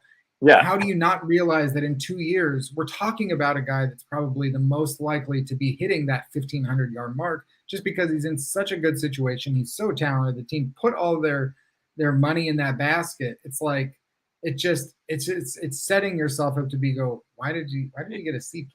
You know, that's amazing. I mean, look, just look at this. Najee Harris, the Steelers defense was great. Obviously, they've got loaded players on there. Ben Roethlisberger had a reconstructed noodle arm, but Najee Harris still rushed for 1,200 yards. The Steelers still made the playoffs. The Browns were a mess this year. They were knocking on the door in the playoffs with, you know what I mean, because of their running game. Like, it's ridiculous. If you have a good running game, you have a good team. There are no bad teams in the NFL that are good. Like, yeah, it's just it's so stupid. Yeah. Well, best of luck to you. Thank you. Best of luck. Zion Johnson's a great player. Thank you. I'm very happy with our new quote of the day from Tom Telesco, where he was like, "Hey, I know an offensive lineman is not a sexy pick, but guards are people too." Guards are people too. I'll be texting you when the Chargers are on the clock on the 3rd. Shoot me a text. All right. Thank you, Josh Kovit. Go not COVID. Bye, everyone. Hawks for the 3rd time. Thank you. All right, we're back here on the second round of the draft. The Seahawks are out on 72. As long as there's still people watching, I'll keep going until the Seahawks' next pick. But yeah, shoot me any comments, questions, thoughts that you have. Who would be a good Justin Herbert quarterback draft comparison in 2023? I know I'll say Grayson Mccall. My thing with Grayson Mccall is he's in an interesting position. He's only ever played in the triple option offense, which is why part of the reason why he's so dominant in college football. And he is dominant, but he is just so special. He's so special, even though he doesn't have the strongest arm. It's kind of hard to imagine him in the NFL throwing those ducks. But at the same time, like, he makes those crazy throws, like the within 10 yards. He makes those like flips, those sidewinders. He's creative.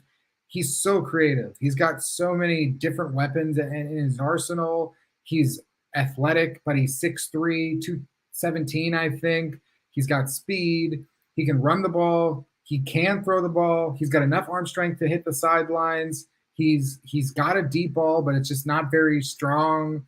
And I just believe in him as a guy that will continue to get better. I believe in him as a leader. Like I said, I think NFL and football right now is give that guy the ball, then give that guy the ball, and so on and so forth. And I want to give Grayson Mccall the ball. I think that he is just that special. I'll see if I can pull up some of his best plays here and we'll watch them. But that's just how I feel about him. Now, as far as a comparison to Justin Herbert, who is, again, like a great quarterback, I always did feel that when I dug into it. But there isn't like it's hard to say exactly if there's a Justin Herbert. There's definitely guys, maybe they don't compare stylistically to a Justin Herbert, but when I watch Bryce Young, I mean, I get all those feelings. I get all those feelings of, holy shit, this guy's special. Holy shit, like the way that he played against Georgia, and he played against Georgia twice, but the way that he played against Georgia, if he's not, and he's not fully developed, he's not fully what he's going to be at the next level, which just makes me think even more, holy shit, this guy is going to be so good. I haven't watched as much of CJ Stroud. I know that most people have Stroud ahead of Bryce Young, and I think that Stroud sort of speaks for himself. I definitely see how Stroud and Young are going to be the top 2 picks next year. If they're not, I just don't know what they have to gain by going back to school. But I would say it's both of the guys. They both play with NFL players. They both play with the most incredible receivers in the draft last year, this year, next year. Jackson Smith and Jigba, the receiver at Ohio State, better than the 2 receivers who just went in the top 15 of this draft. So I haven't watched as much of Stroud, but I see a lot of special attributes in Bryce Young.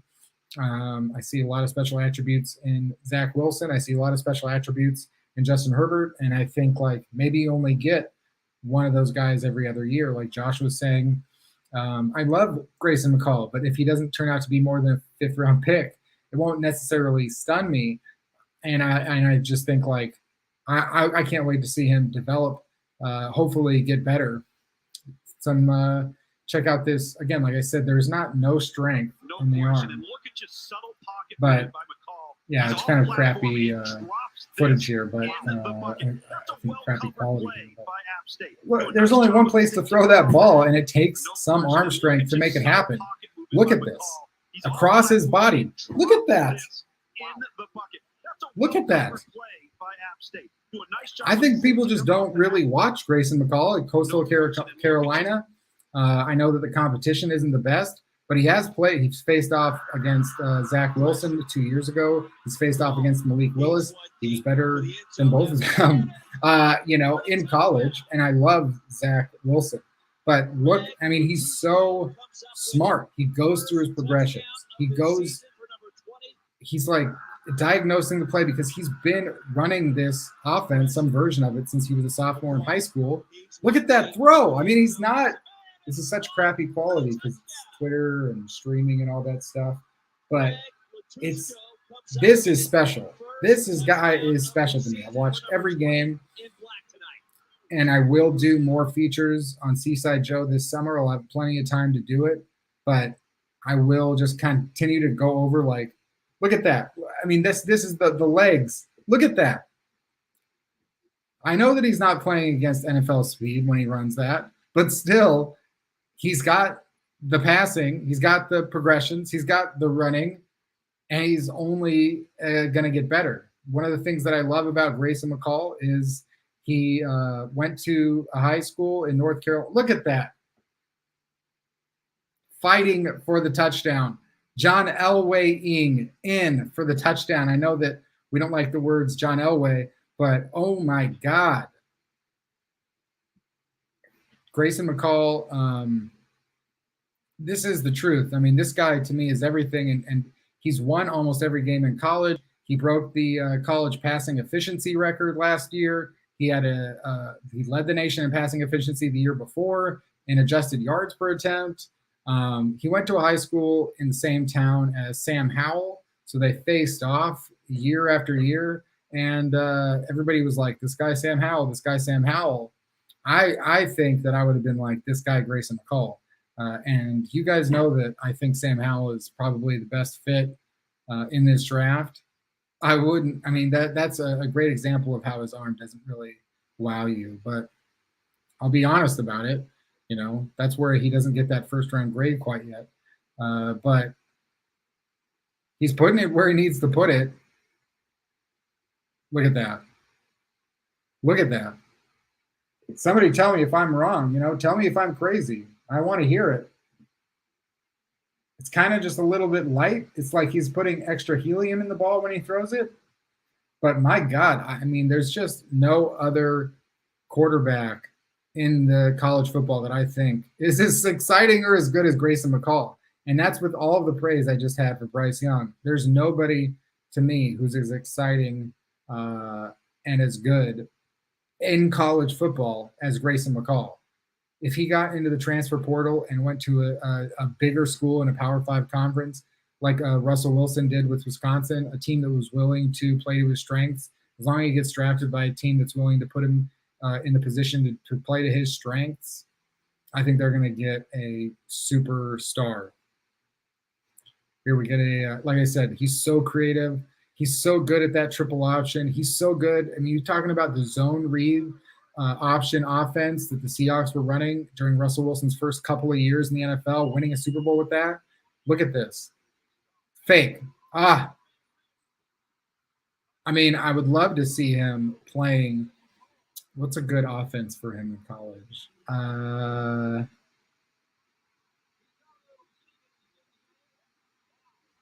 I don't know. Kentucky? Yeah, maybe Kentucky. I would love to see him, playing in some of these other programs. Although Coastal Carolina with head coach Jamie Chadwell, Jamie Chadwell is going to be a coach at either the biggest college or in the NFL. So, they are really doing some special stuff out there at Coastal Carolina, something like 22-2 over the last 2 years. And they weren't even a football program that existed like 7 years ago. And Isaiah Likely is going to get drafted, tight end. Javon Hiley is going to be maybe a 7th-round pick, wide receiver. But trust me, his wide receivers and his tight ends were letdowns. There were more dropped passes. He should have had a higher passing efficiency in college. He really should have. But he had a lot of dropped passes from his receivers, and I don't personally think that there's a better quarterback in college.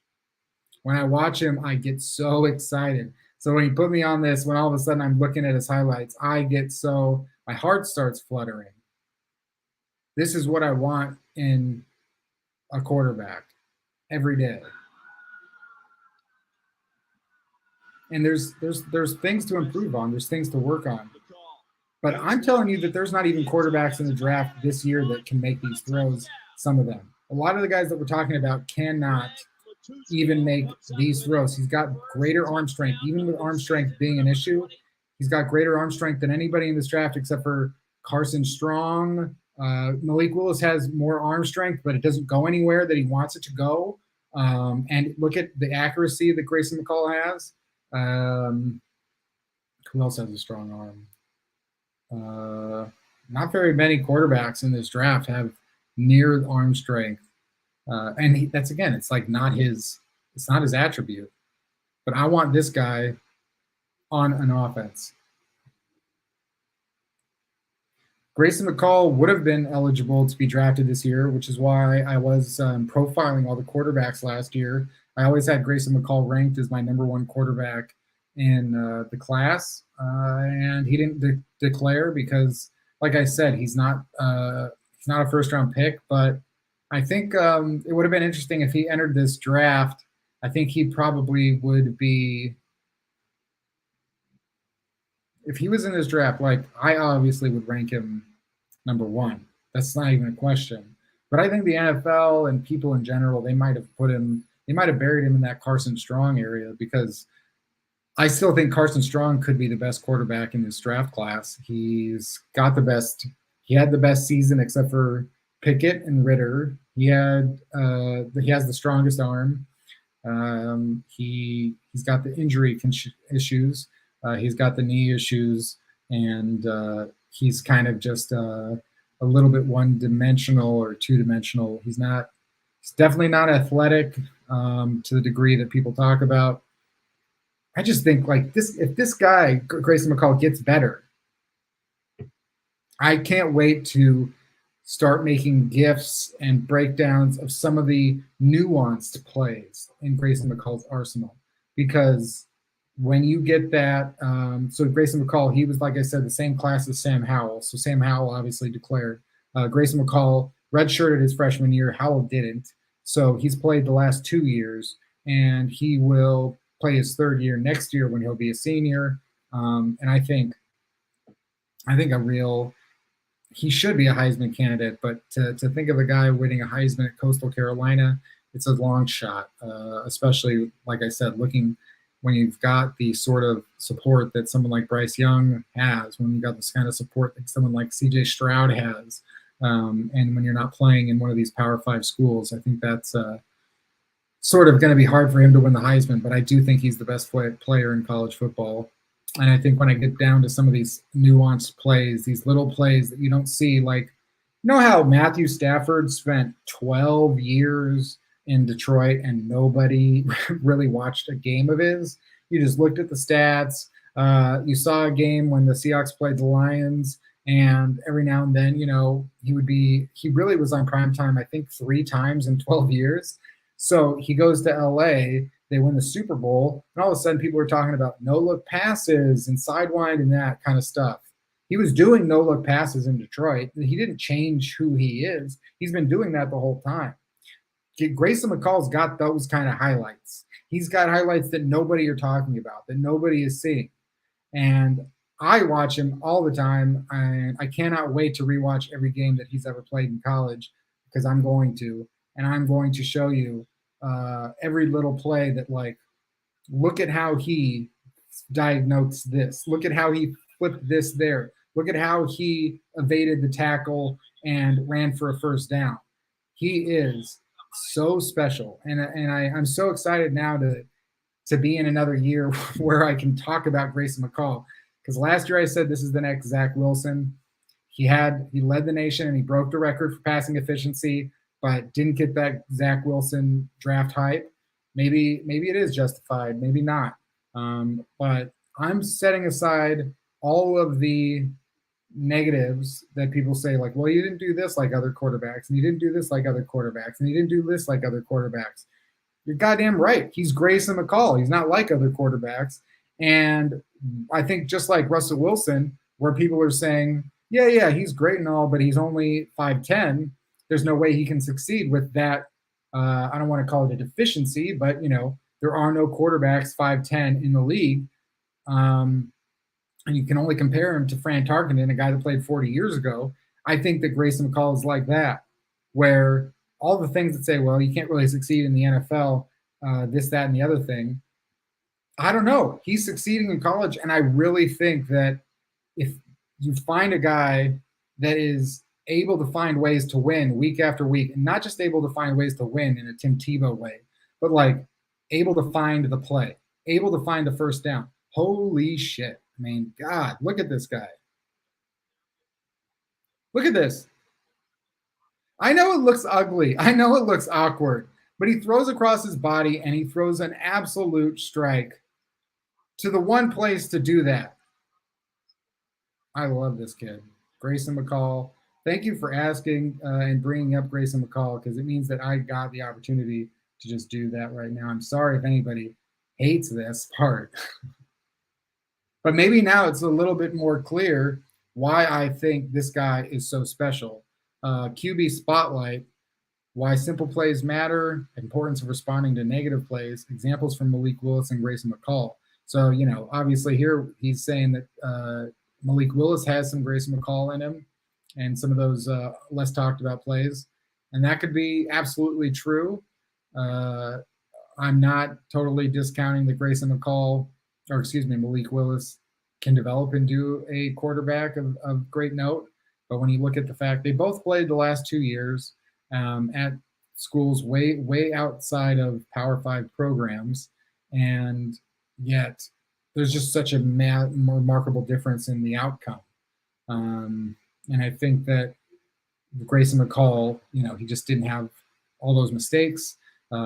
He had so many more positive plays, and the end result was that Coastal Carolina has been the most dominant program in their sort of area of competition. So anyway, let's talk about the NFL draft.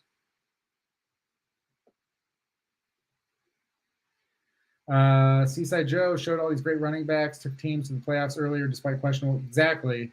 Thank you very much. 7 wide receivers selected in the draft. So since then, we've got the Patriots taking Tyquan Thornton. Seems like such a Patriots pick to take a wide receiver and to have him like no Patriots wide receiver picks in the second round, or maybe ever, really work out. But Tyquan Thornton, let's see if he is. I'm thinking about like Chad Jackson. I'm thinking about all those Patriots second-round receivers that didn't work out. Cam Jurgens, talked about him in the center class, and I just didn't see the Seahawks showing anything in Pete Carroll's history that they are desperate and that they ever go out of their way to pick centers. So that's why I just didn't really expect the center to be on the board for Seattle. George Pickens, wide receiver to the Steelers. And he was a guy who a lot of people said could have been a top 10 pick if he had more experience and not the torn ACL. So Pickens goes to the Steelers at 52. So they do not they get Kenny Pickett and then George Pickens. Kenny Pickett at Pitt, George Pickens at Georgia. Think about that. The Colts take Alec Pierce, another wide receiver. There was a lot of talk about Alec Pierce. I know that Nate Tice was a big fan of Alec Pierce.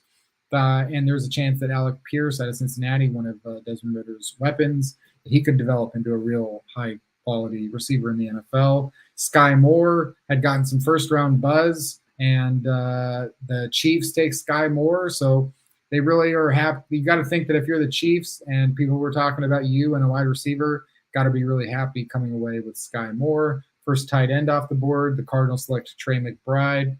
Never been much of a tight end team, but obviously with Cliff Kingsbury now in the fold the last few years, sort of changing a little bit of their philosophies. And with the air raid offense, I don't know what Zach Ertz's status is, but Trey McBride, the top tight end in this draft, considered to be, a complete tight end. And there weren't any of those really, in his range considered to be in this draft. Sam Williams, I thought this guy's got Seahawks written all over him. And maybe they were hoping that he would be available at 72, but he goes 6 to the Cowboys. Luke Gadecki going to Central Michigan a few years ago when he declared there, but now going to the Buccaneers makes sense. Ali Marpet retired, and so adding a guard, offensive lineman, it's got some versatility, played there with Bernard Raymond, and so there he goes to the Bucs. And the Falcons are on the clock, followed by the Vikings, Bills, 49ers, Chiefs, Bengals, and Broncos to end the second round. So we're getting close there to the end of the second round. And as long as there's still people here, I'll stick around through the Seahawks pick. If you can help me out by sending me any questions or thoughts for me to comment on, I'd be happy to interact with you, and it'll give me something to say. Although I guess I didn't really say much about these picks yet because I was talking to Josh. Boye Mafe, not a surprising pick. Neither is Kenneth Walker. Thought that the Seahawks had to go tackle edge with 2 of their top 3 picks. I wrote that, and so here we go, tackle and edge rusher. And Boye Mafe, Charles Cross made perfect sense. I stupidly crossed him off my list. And Boye Mafe, I thought, yeah, absolutely. Second round pick for the Seahawks, 100% if he doesn't go before them. And Kenneth Walker, obviously, I had said Breece Hall, more often than Kenneth Walker, just doesn't really, maybe they would have picked Breece Hall if Breece Hall was on there. But it just seemed running back was for sure something that the Seahawks would want to do. And thank God that we're not living in an era of the past, because then the Seahawks might have had to draft Breece Hall with the number 9 pick.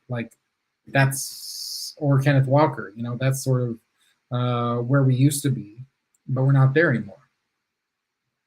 Mafe was a third-team all-conference selection in 2021, 10 tackles for a loss and 7 sacks. He is the son of Nigerian natives, and his full name is Adeboye, which means king meets with dignity. His mother, Bola, passed away from pancreatic cancer on that's a very terrible thing. That's terrible news. I don't know why it's in here, but it's terrible news. His older brother played football for Minnesota State Mankato by Chad Reuter. And his comparison is Rashawn Gary, which would be very fortunate for the Seahawks if anything like that came true. Mafe's evaluation requires the evaluator to focus more closely on the flashes than just the play-to-play action. His combination of rare explosive measurables with average fundamentals could make for a perfect storm of rapid development once he gets focused skill work at the pro level. Average footwork, lacks desired instincts as a rusher, but pair efficient handwork and twitchy upper body power. Twitchy just means fast and quick. Could turn him into a productive rush bully. He has the traits and toughness to develop into an above-average starter as a 4-3 base end. Looking at some of his weaknesses, false steps in his takeoff as a pass rusher. Upfield strides are a little tight. Inefficient pathways to the top of the rush. Doesn't get to rush counters in a timely fashion. This is all stuff that really doesn't matter to us, the fans. We just want to know, are you any good? So sources tell us, a scout from the NFC, The numbers the strength coach put out there on him are crazy. If he hits the NFL scouting combine like he's supposed to, then he's going to shoot up there. Yeah. Would you guys like to read Dane Bugler's? Hey, if I ever make a sequel to A Bug's Life, maybe, and it's about the NFL, a bug version, that could be a character. Would you like to see Dane Brugler's The Beast scouting report on these guys? I can bring it up, but only if there's a request. Michigan State, Kenneth Walker. Very excited for Kenneth Walker. What are people saying on Twitter about the pick? Good question. Who might the Seahawks pick in round 3? I had all these comments here today when the Seahawks didn't pick a quarterback at 40 or 41 about Sam Howell in the 3rd round. Could happen. I don't see too much of a downside to it. In the 3rd round, cornerback continues to be a consideration. I don't know if it's a need. I think getting another tackle is not crazy. Rasheed Walker is still out there. I think Daniel Fa'alele from Minnesota is still out there. But cornerback, defensive end, Boy Mafe could be an edge. He could be a defensive end, but you don't have to, feel too bad if you do that again. Has Travis Jones been picked? Defensive tackle. I don't really think center is a big deal. I don't really know. You could take a guard. You could definitely take a center, but and wide receiver, Khalil Shakir out of Boise State. I mean, this guy's got unbelievable highlights, and I know that highlights are just highlights, but I am just over the moon. Similar to Grayson Mccall. Some of the things that he can do, and he's 6 feet, 196. He's just a really unbelievable wide receiver at Boise State.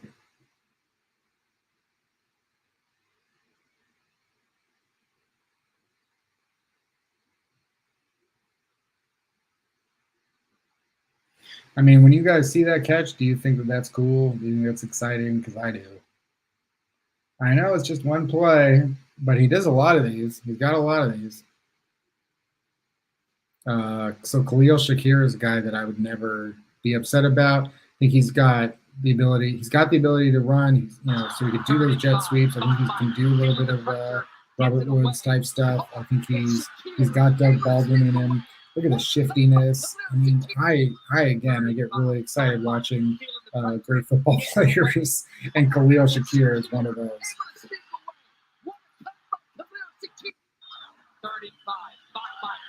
He's a really exciting guy. And as far as like the wide receivers left on the board, nobody compares to Khalil Shakir. If I can't get a wide receiver, I'm pounding the podium for Khalil Shakir in round 3. I agree. Look here, we got a 1:49 video, so that means we're going to have time.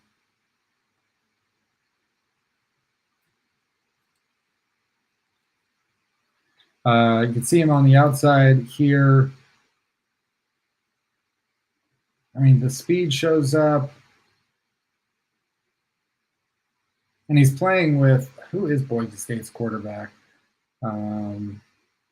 Slipping my mind right now who Boise State's quarterback is, but he ain't nothing, So to have that Khalil Shakir, yards after the catch. I don't have, we watched Kenneth Walker earlier, Zach. I don't know if you had the opportunity to go through that, but we didn't really break it down, so that's not fair. Boy Mafe, just see how he shows up. I know Khalil Shakir is not on the Seahawks yet, but I would not be mad if he was. To talk about safety, I think cornerback is not going to be necessarily surprising. It would be the highest that the Seahawks ever drafted a cornerback if they did do it at 72. And I just don't know that Boy Mafe has a ton of exciting tape out there. Not who's Boy Mafe Woo? Sounds like here's some Boy. Okay, yeah, that's what she's saying. And there's his Oh, wow. She on the right here is shocked or something. Look at the eyes on the one on the right. Woo! Some great Seahawks jerseys out there. What is that? How does she got like diamond encrusted jewels on the 2 and then on the numbers and everything? Any of y'all got this diamond jerseys? We've got the guy behind her with the glasses. He seems to have like a Flavor Flav style. Gosh, this thing is so slow. Look at that Flavor Flav style necklace. Which of these people on the screen are you?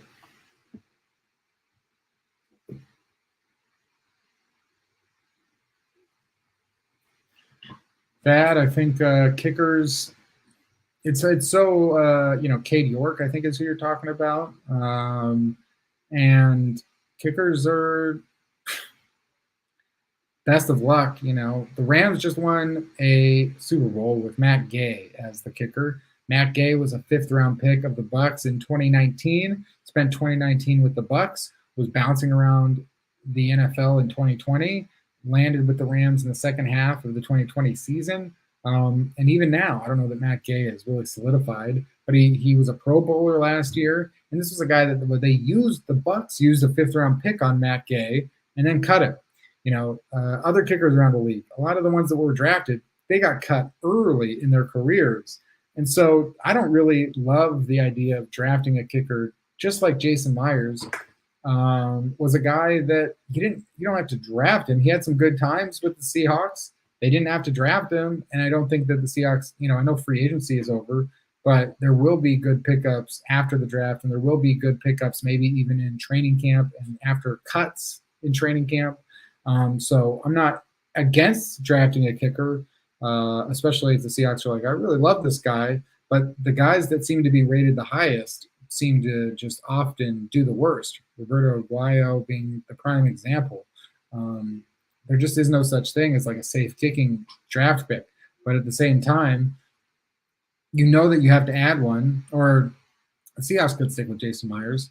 I think like it's hard to take a sample size of say if he had made 3 more kicks last year, would that have been enough for him to be a good kicker? If he had made those 3 kicks, maybe. Let me plug in my laptop here because we will run out of juice before pick 70 deuce.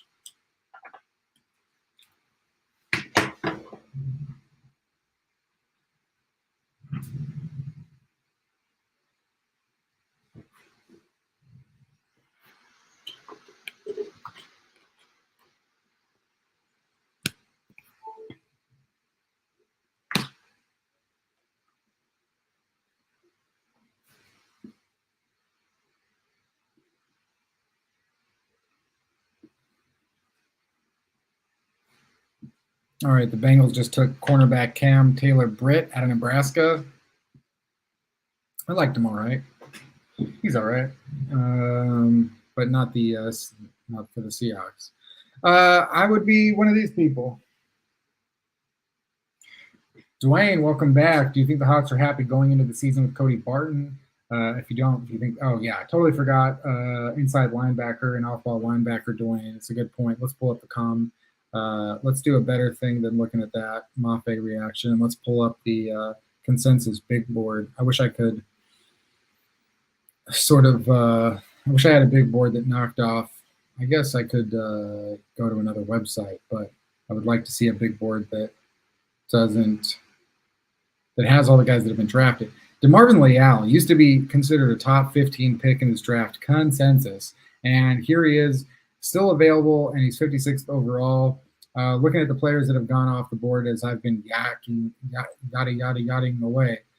58, the Falcons took Troy Anderson, the linebacker out of Montana State. Troy Anderson was a guy that a lot of Seahawks fans and fans of all 32 teams were excited about. Why? Because he's an amazing athlete, and he played quarterback and running back and linebacker. So he's got this weird skill set where maybe some people think he can play both sides of the ball. I don't see that. He's got to develop a ton of skills as a linebacker to be an every down player. He's not going to be a quarterback, and he's not going to be a running back. So I don't know how that stuff really matters that much. So he's just an amazing athlete. Ed Ingram, offensive lineman, guard, went from LSU to the Minnesota Vikings, and then Cam Taylor-Britt to the Bengals. And then we'll have 4 more picks in the second round. The 49ers pick is in, so we'll see another player entering the NFC West here in a second, followed by the Chiefs, the Bills, and the Broncos. The Broncos pick at 64 came in the Von Miller trade from the Rams last year. But going back to our big board, let's take a look at some of these positions, off-ball linebackers. I think that, Cody Barton is not somebody that can be that can't be replaced. And Cody Barton himself was a third-round pick. So are you going to do better than Cody Barton? That's a stretch. But it is still something where it's like you can take a chance to do better than Cody Barton. Am I crazy? Has Nakobe Dean not been drafted yet? Someone's going to need to tell me if Nakobe Dean's been drafted.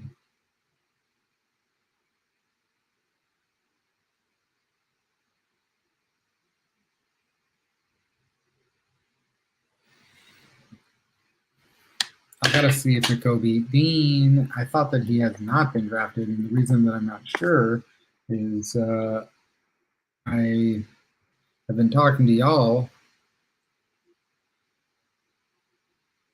Yeah, it just seems like Nakobe Dean is a free agent from the draft. Matt Miller, NFL Draft Scout, tweets out that an NFL source, either Nakobe Dean has horrible medicals or is a serial killer. I just don't get it. My word, Falcons, you take a linebacker and you pass on Nakobe Dean. I hope Troy Anderson is a monster because this is inexcusable. Who's the best linebacker in this draft? Is it Devin Lloyd or Nakobe Dean? Well, Devin Lloyd seems to be the NFL's answer. Nakobe Dean is still out there. People are going to talk about Nakobe Dean's in the green room. Of course, the 49ers would be a team that you would think like takes a Nakobe Dean. People are going to talk about Nakobe Dean, whoever picks Nakobe Dean will be talked about. It's like, wow, this is the best pick. The NFL is drunk. They're out here picking guys from Six Flags over Nakobe Dean. Shut the league down. Making decisions like passing on Nakobe Dean is how you end up unemployed.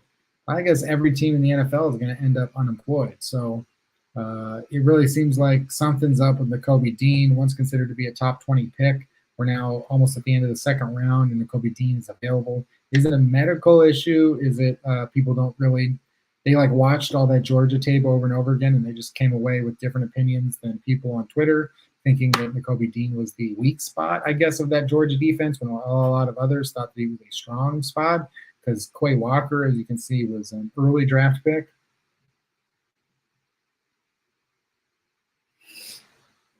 I agree. That is a funny comment about Six Flags. Not a lot of funny comments on Twitter these days, but that was a good one. But yeah, I think you can replace Cody Barton, absolutely. But it's just not that big of a deal to me. And I think it is something you can do on third or fourth, in the fourth round or somewhere on day 2, or even, especially look, I mean, just because Nakobe Dean is there, would the Seahawks trade up? They think that Nakobe, if they don't have that same medical concern, would they trade up for Nakobe Dean? The 49ers drafted Drake Jackson, defensive end out of USC. Drake Jackson is not Drake London, but he is a Drake from USC, and potentially a very good pass rusher. He had gotten some first-round buzz yesterday, and then that obviously didn't happen.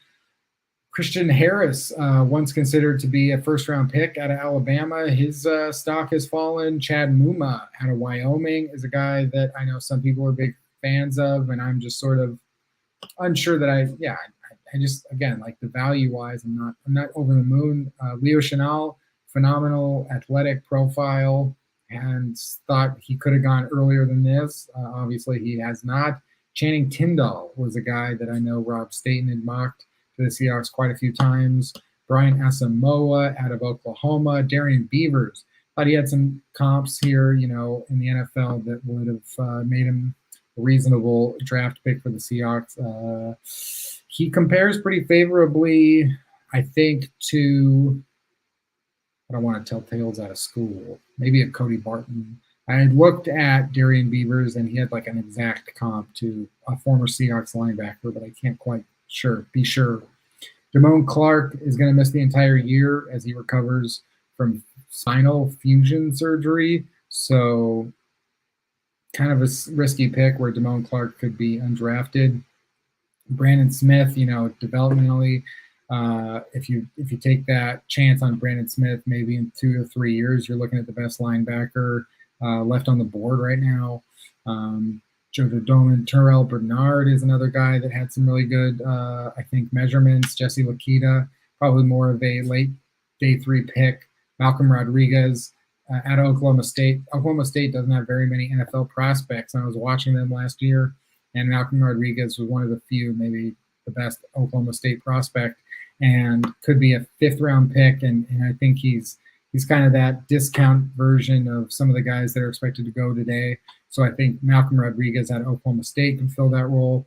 There's enough depth here for me not to worry that much about taking a guy. But then again, if Nakobe Dean is obviously he's like a lot of people's highest rated player left undrafted. So if there is any chance there that you think Nakobe Dean, who is going to be a pass coverage guy, which obviously the Seahawks really need to shut it down in the middle of their defense with their linebackers. Bobby Wagner and Jordan Brooks just had so many completions against them last year. And whether that's a scheme issue, whether that is a skill issue, some of those answers will come to light next season. Some others we'll never know. But I definitely think that if the Seahawks can get a linebacker in there who does shut down some of those middle of the field passing that you're going to see so often from the 49ers, then you're going to see so often from the Cardinals and the incredible speed that the Cardinals have now after adding Hollywood Brown and, making the pick for Trey McBride. You could really love Rondale Moore. I think he's a very good wide receiver they picked last year.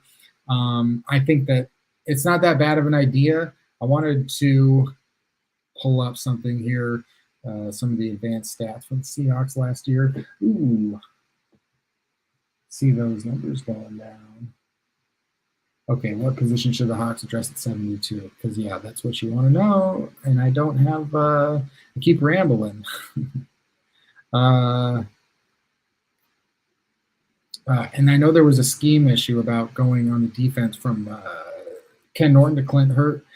I think to some degree that change will be overrated. The Seahawks always ran a 4-3 base with 3-4 personnel. That was always Pete Carroll's thing, saying we're in 4-3 most of the time, but we want guys who run in a 3-4, and we're going to mix it up a ton, and you never know, it's very vanilla, but at the same time, just because they're going to more of a 3-4, if that's the claim, and they want to rush the passer and they want to do more of those things and stop dropping linebackers into coverage and not dropping Carlos Dunlap into coverage and stuff like that. By the way, Carlos Dunlap remains a free agent, but here I'm just droning on and on. We can look at some of the Seahawks advanced stats here, and these aren't really always the most fair things to do to players, but we just look at the amount of passing that happened against the linebackers last season. No, that's not Benson Mayowa. Jordan Brooks.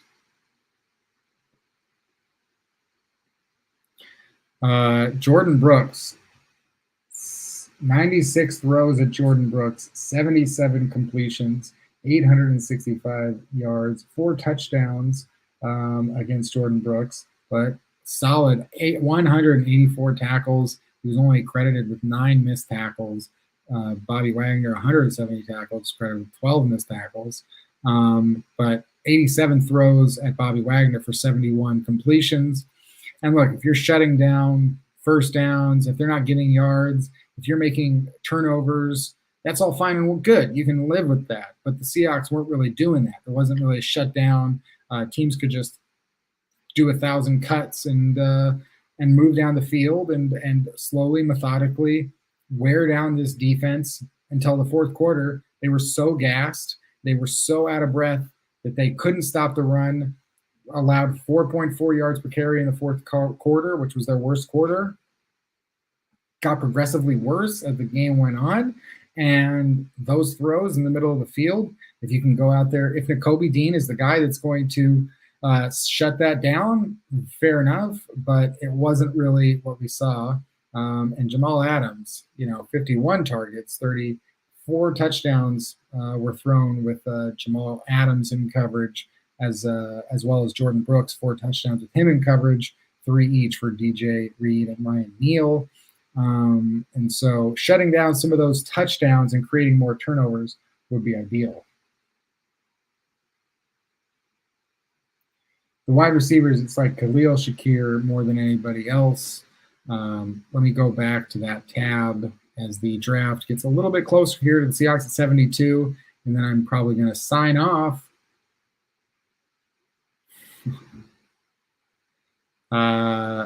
Okay, the things that people really would want to know about, I assume. Cornerback. Sauce and Stingley, gone. McDuffie, Booth, Elam, gone. Gordon McCreary, gone. Taylor Britt, gone. So the cornerbacks would be looking at Tariq Woolen, insane speed. And he's a project because Woolen was a wide receiver up until a couple years ago, transitioned to cornerback, ran a sub 4.3 at the combine, and you just think, like, if this guy continues to get better, he's got size, length, and speed. And so Tariq Woolen is a guy that I would put on your boards for the Seahawks. Marcus Jones is a guy who I would put on your board for the Seahawks. Can play some nickel, can maybe force a few turnovers, kind of a ball hawk and a returner. He's got some return skills. Alante Taylor's been drafted. And size, speed, and length, Zion McCollum out of Sam Houston State is a guy that's got all of that. Jalen Armour Davis out of Alabama is a guy that was rising up the boards, and a lot of people are in love with Jalen Armour Davis. So those would be some of the cornerbacks that I would point to for potentially being in play at 72. If you wanted to ask about linebackers, we did that. If you wanted to talk about safeties, I don't think we can necessarily rule it out. Has Lewis Sine been drafted? I think he was at the end of the first, right? Couldn't be available. Jaquan Brisker was drafted. Nick Cross, maybe one of the best athletes in this draft out of Maryland, but just athletes. Brian Cook, I think, is an underrated safety out of Cincinnati and a guy who can be versatile and maybe play inside a little bit for cornerback for the Seahawks and maybe play some of those, I don't want to say death backer role, but I think that Brian Cook out of Cincinnati is a guy who's a little underrated, and I would keep an eye on him. Veron McKinley out of Oregon used to be more of a first-round guy, and he's fallen. JT Woods. A lot of people have obsessed with the name Smoke Monday. I saw it last year. I thought to myself, well, this will be fun in about 8 months when everyone's talking about Smoke Monday. I was wrong. It's not fun. Wide receivers, very exciting position for people and for me as well. How many have been drafted? 40, 50? All these guys are gone. Calvin Austin, crazy speed. Again, it doesn't seem like the NFL is necessarily prioritized speed at this point, because a lot of the guys that I'm mentioning at cornerback and receiver and linebacker who did have insane speed, I guess Troy Anderson was drafted. But the athletes are, oh, thank God we're in the third round. David Bell, massively productive at Purdue and just had terrible combine numbers and could be a steal because there's nothing really about what he did in college football that would turn you off.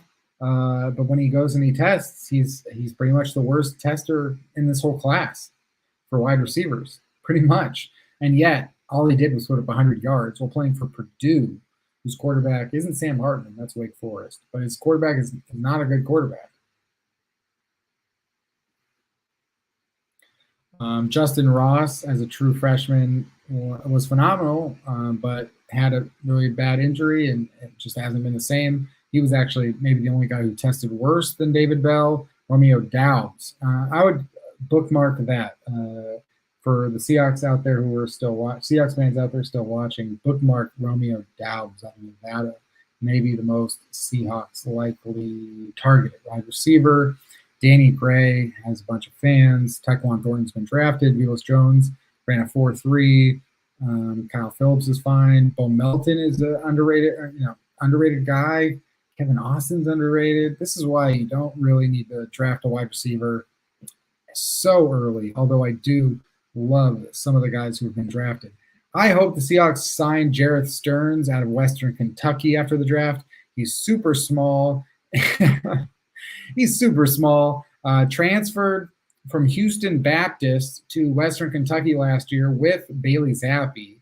Their offensive coordinator, or one of their offensive, was hired as the offensive coordinator at Western Kentucky last year, and because they wanted to install the air raid offense. And then Bailey Zappi just threw like 60-something touchdowns, just put up insane numbers week after week. And Jarrett Stearns, who came with him and said, "I'll be your buddy," because of these cool transfer portal rules, he just dominated. Jarrett Stearns had the best numbers last year. And he's just so small. He doesn't look like an NFL player or even a college player. But all he does is produce. And so I hope the Seahawks draft or sign Jarrett Stearns. That would be fun. Samari Toure out of Nebraska is a guy. And now we're getting into more of the guys where it's like, if you're talking about Stanley Berryhill out of Arizona, like not even really that close to being an NFL prospect. So these are the names that are not likely to make themselves drafted. Defensive tackles. We'll get into that. I haven't really had a big run here on any defensive tackles. Fedarian Mathis is gone. Haskell Garrett is a guy who used to be a better prospect than this, and that's about the most you can say about the defensive tackles. Matt Henningsen, check him out on the 6th round. The Seahawks don't have a 6th round pick, but I would check out Matt Henningsen later on in the draft. Kicker. We're getting close here. Cade York, Gabe Burkich. That's such a kicker name. There's no way. If I was going to pick a guy just based on name alone to be successful in the NFL, I would go with Gabe Burkich. Oh, of course, it would be Cameron Dicker, the kicker. Of course, that's what everyone wants. They want Cameron Dicker. That's fine. We're almost done. Interior offensive line, Dylan Parham, Jamari Salyer. I would say Jamari Salyer can be a player to put on your board. 73rd overall, which is right around 72. Some of these guys are gone. Zach Tom. He might be the guy. He's got position versatility. He might be able to play any position on the offensive line. It'd be a bit early to take him at 72. Seahawks could still trade down, which I would hate at this point because I just want to move on. Logan Bruss out of Wisconsin is a guy who's moving up. Alec Lindstrom, I think he probably was like an All-American, if not close to that kind of status. So the Boston College offensive line playing there with Zion, Alec Lindstrom was a very good player. So I would say Alec Lindstrom is a guy who I'd keep an eye on. But, as far as wide receivers, the guys that get me excited would be Khalil Shakir. And quarterbacks, ain't happening. So funny, so funny. And if I even tried to say, I don't think any quarterbacks are going to go, I would be hearing quarterbacks always go earlier than they're expected to. One. And I'm sorry, I don't mean, I appreciate that people give me any comments at all.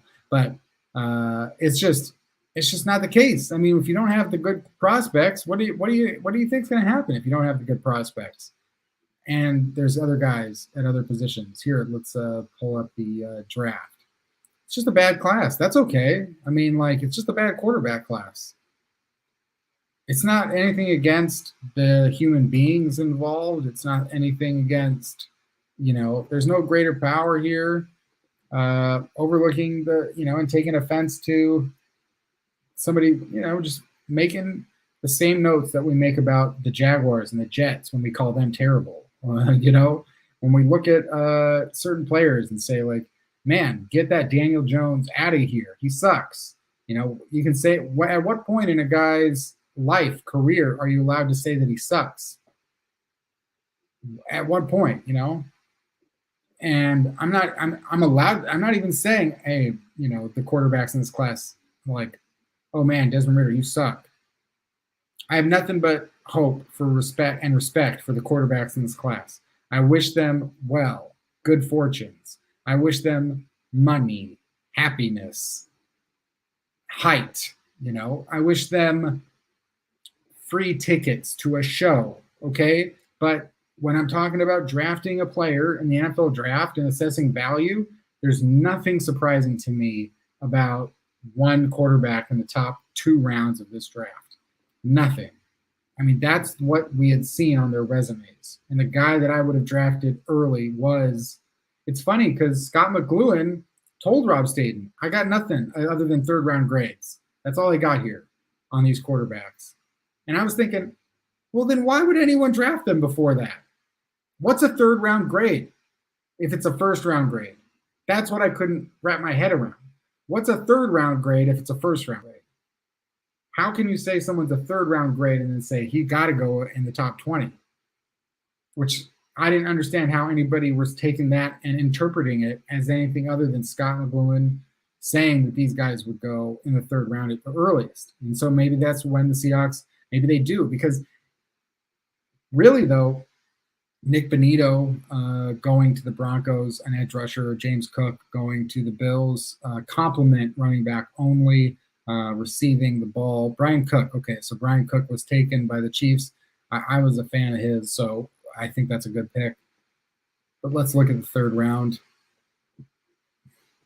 Luke Fortner, pretty good center prospect, goes to the Jaguars. Brian Asamoah is off the board, going to the Vikings.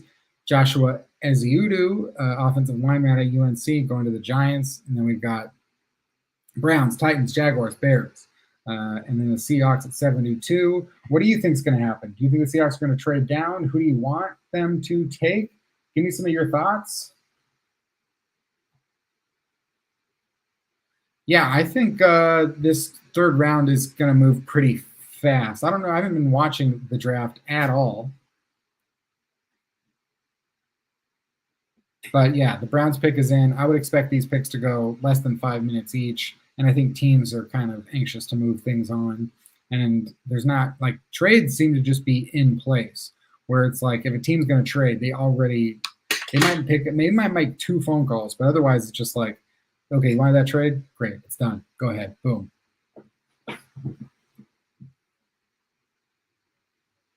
Dwayne, am I crazy? Travis Jones has not been drafted.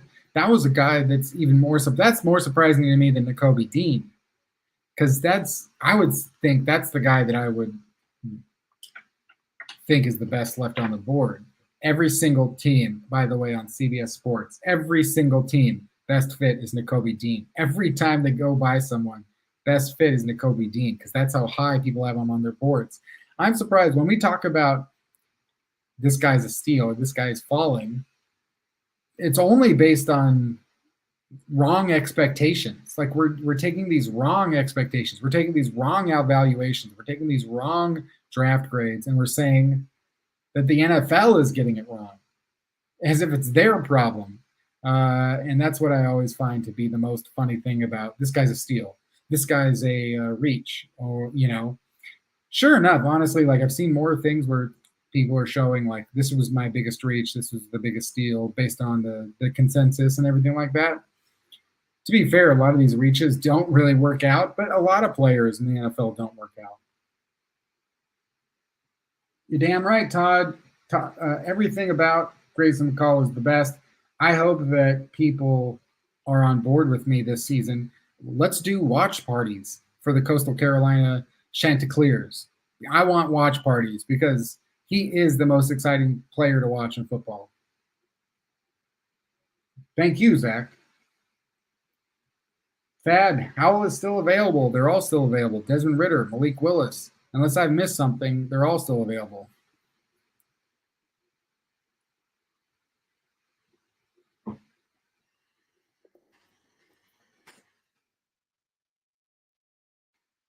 really pretty interesting. By the way, I think Malik Willis has a great personality, great work ethic, great attitude. I think he will not disappoint a team that drafts him, and especially at this point, getting him in the 3rd or 4th round. I don't think he'll disappoint a team because your expectations are maybe he develops, maybe he doesn't, and he most likely won't at this point. If you're taking him in the 3rd or 4th round, you're just thinking like, we're not relying on this guy because so few 3rd round picks and 4th round picks turn into Russell Wilson and Kirk Cousins. So few. Dak Prescott. Like, we can point out the ones that were good because there's so few of them. And there's so many others that are like a Kyle Trask, last pick in the 2nd round. And at the height of it, sometimes you're talking about Nick Foles, a 3rd round pick after Russell Wilson. He's a great backup, but that's all that he is. Malik Willis, I love this tweet. What happened to Malik? It's unfortunate, but still super appreciative and thankful for this. I mean, who doesn't like this guy? I mean, it's hard. It's impossible not to like Malik Willis. There's also other players in this draft who have great personalities, and you like them too. So you can't just focus on one guy that's very likable. I'm sure Sam Howell and Desmond Ritter and some of these other guys, you can get in a room with them and find them to be quite likable as well. I wish him nothing but the best. And hey, the Seahawks are on the clock in 4 picks. If they got Malik Willis at 72, I might be relieved. I might just be relieved at this point because it's so late. People were talking about it at pick 9. So if that was such a big deal to people to get that quarterback at pick 9, then if they get it at pick 72, God bless them. I would pick Sam Howell. Would I pick Sam Howell over anybody else in the draft at another position? No. I would pick Khalil Shakir. That's my pick for me. I want Khalil Shakir. Who do you want?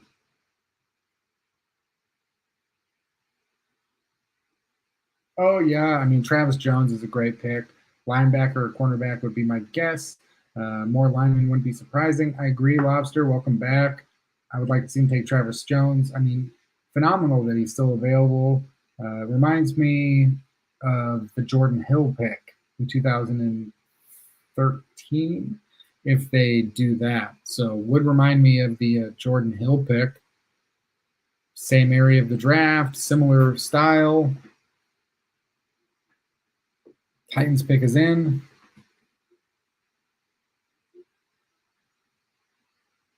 Okay, so the Titans have taken offensive tackle Nicholas Petit-Frere out of Ohio State. Not a guy that I had talked about, but he's got position versatility. He's very good, but he may not become an NFL starter. He goes to the Titans. We had Martin Emerson, cornerback I didn't talk about, going to the Browns. We're really getting close.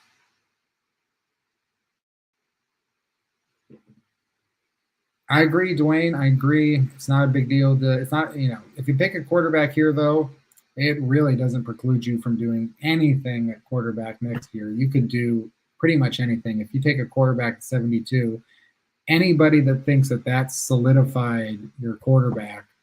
Plus, honestly, like if you really think about Pete Carroll and the whole 2010 to 2012 situation, this is kind of how they operated. They kind of had those shots that weren't long shots like Alex Magoo, but they weren't big shots either.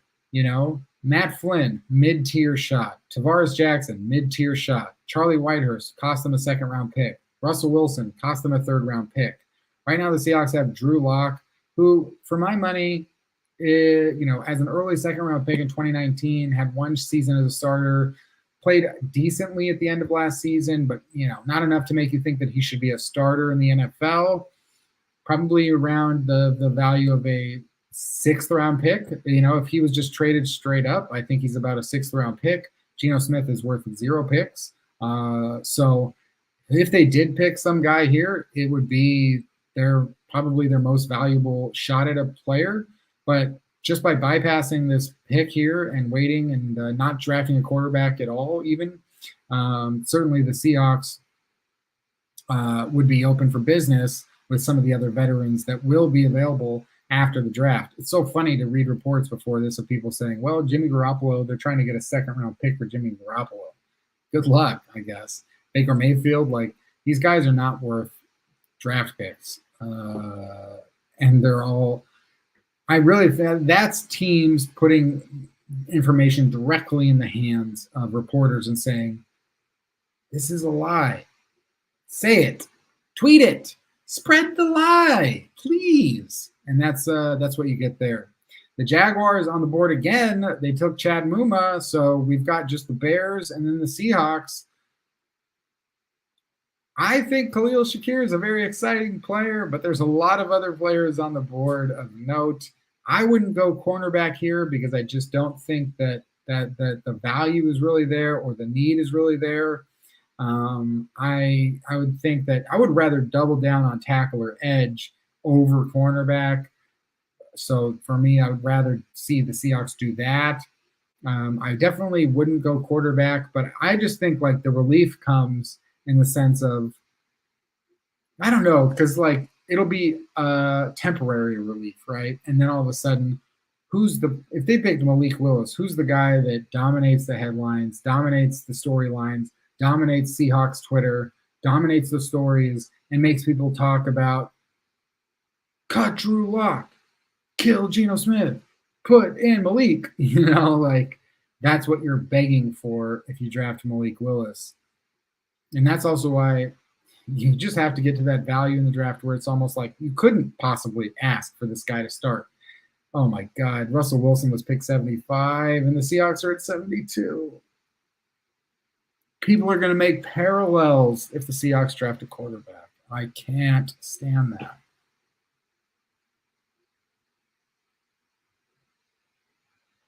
Are they, Lobster? I haven't paid any attention to Twitter whatsoever. I thought the picks were phenomenal. I think the picks are great. Welcome to Seaside Joe. I think the picks are great. Are you kidding me? Boy Mafe and Kenneth Walker? I don't want to live that life. I don't want to live that life where I'm a Seahawks fan and they pick Kenneth Walker and he rushes for 1,500 yards and I hate him for it. What is that? Get over yourselves if you're still out there pissed off on the draft value, the pick value of a running back. Get over yourself. You're not smarter than everyone else in the room. We get it. If Kenneth Walker becomes Jonathan Taylor, he's the star of the team. Remember Marshawn Lynch? This is directly to the people out there who are criticizing the Kenneth Walker pick because I didn't even know they existed. But remember Marshawn Lynch? He's your favorite player. I don't get it. I don't get it. Rashad Penny. Remember how exciting everything was last year at the end of the season with Rashad Penny? How the Seahawks scored almost 100 points in 2 weeks? Kenneth Walker is a phenomenal running back prospect. And in another era, he goes 15th or 12th. This is a phenomenal running back prospect. I don't get it. And boy, Mafe, you needed an edge rusher. You needed that. I said over and over again, left tackle, outside linebacker, edge rusher, top 2 picks. And then running back was very, very possible, and it had the need. And the Seahawks were finally in a position, because they got the extra 2nd round pick, finally in a position to pick maybe one of the top 2 guys in a draft class for running backs, which just doesn't happen very often. They did it with Penny, and they did it right, or was Christian McCaffrey also in front of him? But anyway, they got Kenneth Walker. I don't. I don't get it. These are going to be the guys that you root for on Sundays and you hate the pick. He wasn't going to be there at 72. This is a top 45 prospect, bar none. If you don't like that, I don't understand that mindset for fans who are trying to outsmart their own joy. We're trying to take the joy out of being a football fan. I feel things when I watch Grayson Mccall. I felt things when I watched Kenneth Walker's highlights with you today. So I don't know what that is. Do you not, like, to the people out there who would criticize the pick, I would say, why didn't you, if they had picked James Cook, fair enough. But I don't understand that. I cannot visualize or empathize with the idea of being mad at a draft pick that's a running back. Why? Because you dedicated your whole Twitter account and your whole personality to running backs don't matter? Because you dedicated your whole life to this idea that you need to outsmart the football teams and the front offices? You won. Running backs don't go in the first round anymore. There's been one in the last 4 years, and this is still a big point of contention for you. Teams don't pay their running backs. These teams don't get their second contracts. They put out their, they get injured so early in their careers. Do you know why? Because you give them the ball 40 times a game. And you say you got to be a dual threat and you got to catch it and you got to have these touches and you got to entertain us and you got to be the face of the team, and you got to be that face that Monday Night Football is putting up there and saying, we got Derrick Henry and we got Jonathan Taylor. You got to tune in. You got to watch this. We got Dalvin Cook. You want to watch. We got Jonathan Taylor. You want to watch. And then you tune in and you watch and you love it and you're excited and you tweet and you say, oh, the Seahawks won, or my favorite team won, or the Titans won. And then you sign on to Twitter when the draft comes around and you go, oh, what kind of a stupid team would pick Derrick Henry or Jonathan Taylor? That ain't fandom. I don't get that. That's not any part of a thing that I relate to. I'm going to enjoy football, if that's all right, and I'm going to enjoy the fact that the Seahawks picked a guy who should have been a top 15 pick on talent, with a guy who dominated college football last year at a school that nobody expected to dominate, and for them to go out there and have the season that they had. So that's my plea out there to anybody that doesn't get it. You don't get it. And that's, to me, it's like, to criticize the pick is just to smell your farts and to tell everyone that you just walked through daisies. I don't get it. So the Seahawks are on the clock.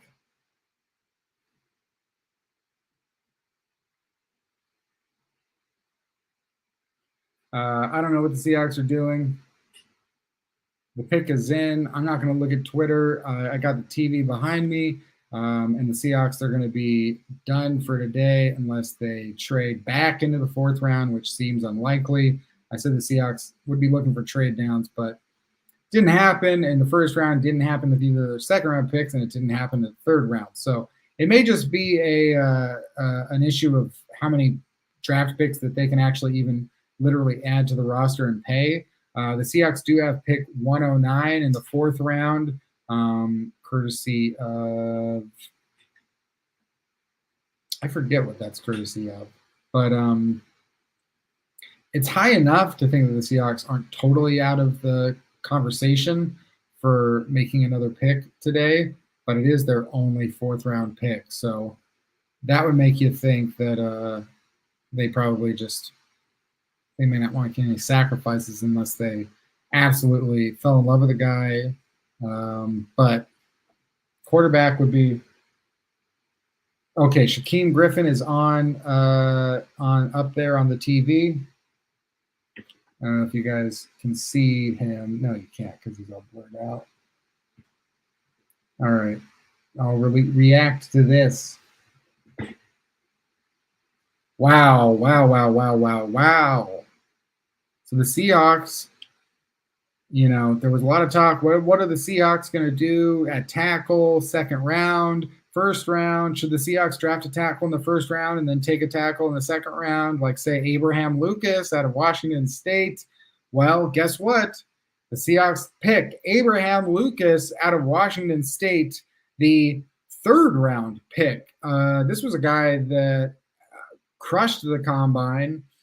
Just like Charles Cross, played in an air raid offense, and previously in that Mike Leach system for Washington State. Go Cougs, home of the Cougs. Anybody else out there, Coug? Let me know. But Abraham Lucas, he had some of the best dominant, measurables out there. Took some heat from the fact that he played in the same school as Andre Dillard at the same position.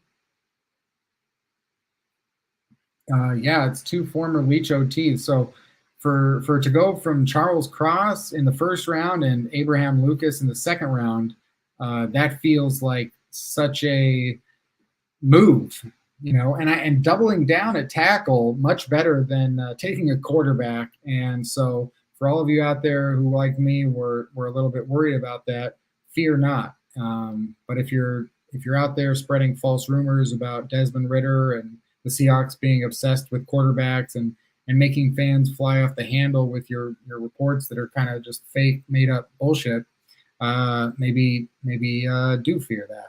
Because what are we talking about here? What are we doing here? 4 picks for the Seahawks, no quarterbacks, and not because they were off the board. Literally every quarterback except for Kenny Pickett could have been on the Seahawks. And they took 2 tackles. So also, obviously, Abraham Lucas, the plan there is right tackle. Let's pull up Abraham Lucas's combine because, like I said, he just absolutely crushed it.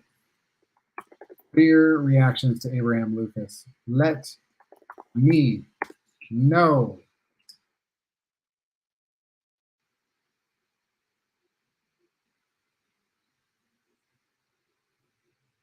I'm pulling up 6'6", 315. I think so. He's heavier and taller than Charles Cross. His wingspan's pretty much the same, 33, almost 34-inch arms, which is just a hair under Charles Cross. I think those are bigger hands than Charles Cross, but ran the 40-yard dash in 4.92, which is faster than Charles Cross. Bench press was 24, Cross did 20, 20-yard shuttle 4.4, 3-cone drill 7.25. Like I brought up too many times, Charles Cross ran a 7.88 in the 3-cone. Broad jump 8.11, vertical jump 27 inches, which Charles Cross did eventually beat at his pro day with 30 inches. But his athleticism is all there. The physical factors here, let's say what they have to say. The physical factors are especially visible, and Lucas shows plenty of promise. Has a well-proportioned frame, good density, good length, fairly large reach. Wide base enables him to cover ground efficiently around the edge. Lucas possesses a strong athletic foundation, not elite in some areas, but above averages, and initial burst blocking on the move shows flashes of excellent lateral agility, which, again, you're going to hear that with Charles Cross a lot. Excellent lateral agility, lateral speed. You could easily say that Abraham Lucas was the poor man's Charles Cross in this draft, and the Seahawks took both of them. And they managed to get Abraham Lucas in the 3rd round. I'm surprised that when I was looking at did I not look at tackles? Surprised I didn't talk about Abraham Lucas, because very much a solid double down pick here for the Seahawks to come away with Abraham Lucas. I got another Go Coug here from Zach Hedgepeth. This class of 06 personally. Cougs, baby. There we go. More Cougs. Seahawks are drafting players I've heard of, Eric. Yeah, no kidding. Kenneth Walker, Boy Mafe, Charles Cross, and Abraham Lucas. No reaches here, not for me. And I kind of thought that with the 1st round. I was like, I don't think that this is really the time when the Seahawks are going to do anything like, take a Frank Clark or a Jermaine Fetty, or Jermaine Fetty wasn't a huge reach, but Rashad Penny was considered a reach. Jordan Brooks was considered a reach. Malik McDowell, a lot of people didn't like that, but yeah, it's very much in that range of like, wow, these are players that you could have said would have been mock draft picks. Pressure on the O-line to be good. Well, I agree that there's pressure on the Seahawks to come away with a very good tackle out of this draft. Obviously, the first year and these guys coming out of their systems, there's going to be a learning curve. And I don't know that I'm necessarily expecting Abraham Lucas to start this year as a third-round pick. He could have been a second-round pick, but even first-round picks struggle to start sometimes. I expect Charles Cross to start at left tackle, and I would say Jake Curhan needs to have the advantage going into camp at right tackle, but to what degree? To how much is that going to really hold up? Maybe Abraham Lucas, I don't know how much versatility he has, but it says a lot about what Seahawks and Pete Carroll and Shane Waldron plan to do with their offense. It says a lot about how much they sort of they're going to start to try and mirror more of these air raid concepts, be more like an Arizona Cardinals type. Obviously with Cliff Kingsbury, that's similar to what they're running with Kyler Murray. The Seahawks don't have anyone like Kyler Murray, and I still expect Drew Lock to be the starter. You don't have to worry so much about this. Oh, wow, Zach, engineering. I was nowhere near the engineering department. I can promise you that. But, wow, side by side. Welcome, Zach. Haven't been back in a long time, but go Cougs. How many Cougs have been on the Seahawks before? I know we have Marcus Trufant. I know we have – I wonder if Max Borghi will be a pick this year for the Seahawks. I'm trying to think any other Cougs that made it to Seattle. Oh, no, not Drew Bledsoe, not Ryan Leaf. But Abraham Lucas makes it to the Seattle Seahawks. They're a wide receiver who I'm forgetting. Very good draft so far for the Seahawks. Anyone who's complaining can kick Hawks. And so very happy so far with what the Seahawks have been doing. I have no complaints, and I'll write about that on Seaside Joe. So obviously you all are subscribed already, seasidejoe.substack.com. And I'll just be writing that this is cool, preview of the article. Nice. That's what most of what I'll write is. There's Abraham Lucas. From Go Cougs to Go Hawks, we've selected Abraham Lucas. Round 3, Seahawks select Abraham Lucas. Let's go, Abraham Lucas. Tyler Lockett's been shouting out every new Seahawks pick. Gotta love Tyler Lockett. There's a picture of Abraham Lucas. Very stylish hair and beard combination. Hella face paint. Hella eye black. Seahawks passed on a QB. No shit. Abraham Lucas provoked a celebration over here. What a pick. Had a round one. Oh, wait, no, I don't. I'm not signed in. I was going to like it. Amazing pick. Absolutely. Seahawks building up the offensive line. Lots of really fun stuff here for the Seahawks coming out of this draft. I think you've got 2 tackles and a running back, and you're adding that to really pound home that the Seahawks are trying to beef up and improve their positions around the quarterback position. They've got 2 firsts next year. They've got 2 seconds next year. They've got the most cap space in the NFL from 2023 to 2024. That's 5 things. So if the Seahawks want to get Grayson Mccall, now we know that they can do it. If they get in a position where Aaron Rodgers wants to be traded to the Seahawks, maybe they're in that position to do it. I know not everyone wants that to happen. I'm not saying that it should. But, hey, Tom Brady won a Super Bowl with 43, so not that crazy. Abraham Lucas's RAS score, you can see, he dominated that, even though he was a little undersized compared to his previous offensive tackle prospects. Look at the right side here of Kent Lee Platt's measurements. Speed grade, elite 40-yard dash, elite 10-yard split, elite 3-cone. All the things that Charles Cross, I said, didn't have, or some of the things I said he didn't have. even though I think I was really misjudging his actual athleticism. My apologies. Abraham Lucas has it. So it's amazing that the Seahawks get two of these guys, and they also get Kenneth Walker, and they've got Rashad Penny back there. They've got DK Metcalf, and they've added Noah Fant. We kind of forget that. Got Tyler Lockett, Will Disley. The offensive line's a little good. I tweeted this earlier. I'm going to get the fuck out of here, but I tweeted this earlier because ever since the Russell Wilson trade, I was just like, guys, the Seahawks are going to be bad. Seahawks are going to be bad. Maybe it's just the high of a draft, and maybe it's just the emotions that I feel after watching Grayson Mccall. But I think the Seahawks are in the NFC, that shit conference, where there's only 3 teams, and everyone else, and you got 7 playoff teams. I know that Pete Carroll thinks he's going to make the playoffs. I know that he's planning to make the playoffs. I know he's trying to build a roster to make the playoffs. I think the Seahawks might make the playoffs. So I'm pretty stunned. I think that you don't need to go out there and make a huge change at quarterback to do it. I don't think that you need to emphasize the quarterback position at all. I think that with Rashad Penny and Kenneth Walker, and obviously, I don't want to put the expectation out there on Charles Cross to be the next Rashawn Slater, and Rashawn Slater was a phenomenal rookie left tackle with the Chargers last year. Penei Sewell was a very great right tackle for the Lions last year, and Charles Cross, is a top 10 pick. He should come in right away and be able to play at least an adequate level. Could have some things to work on.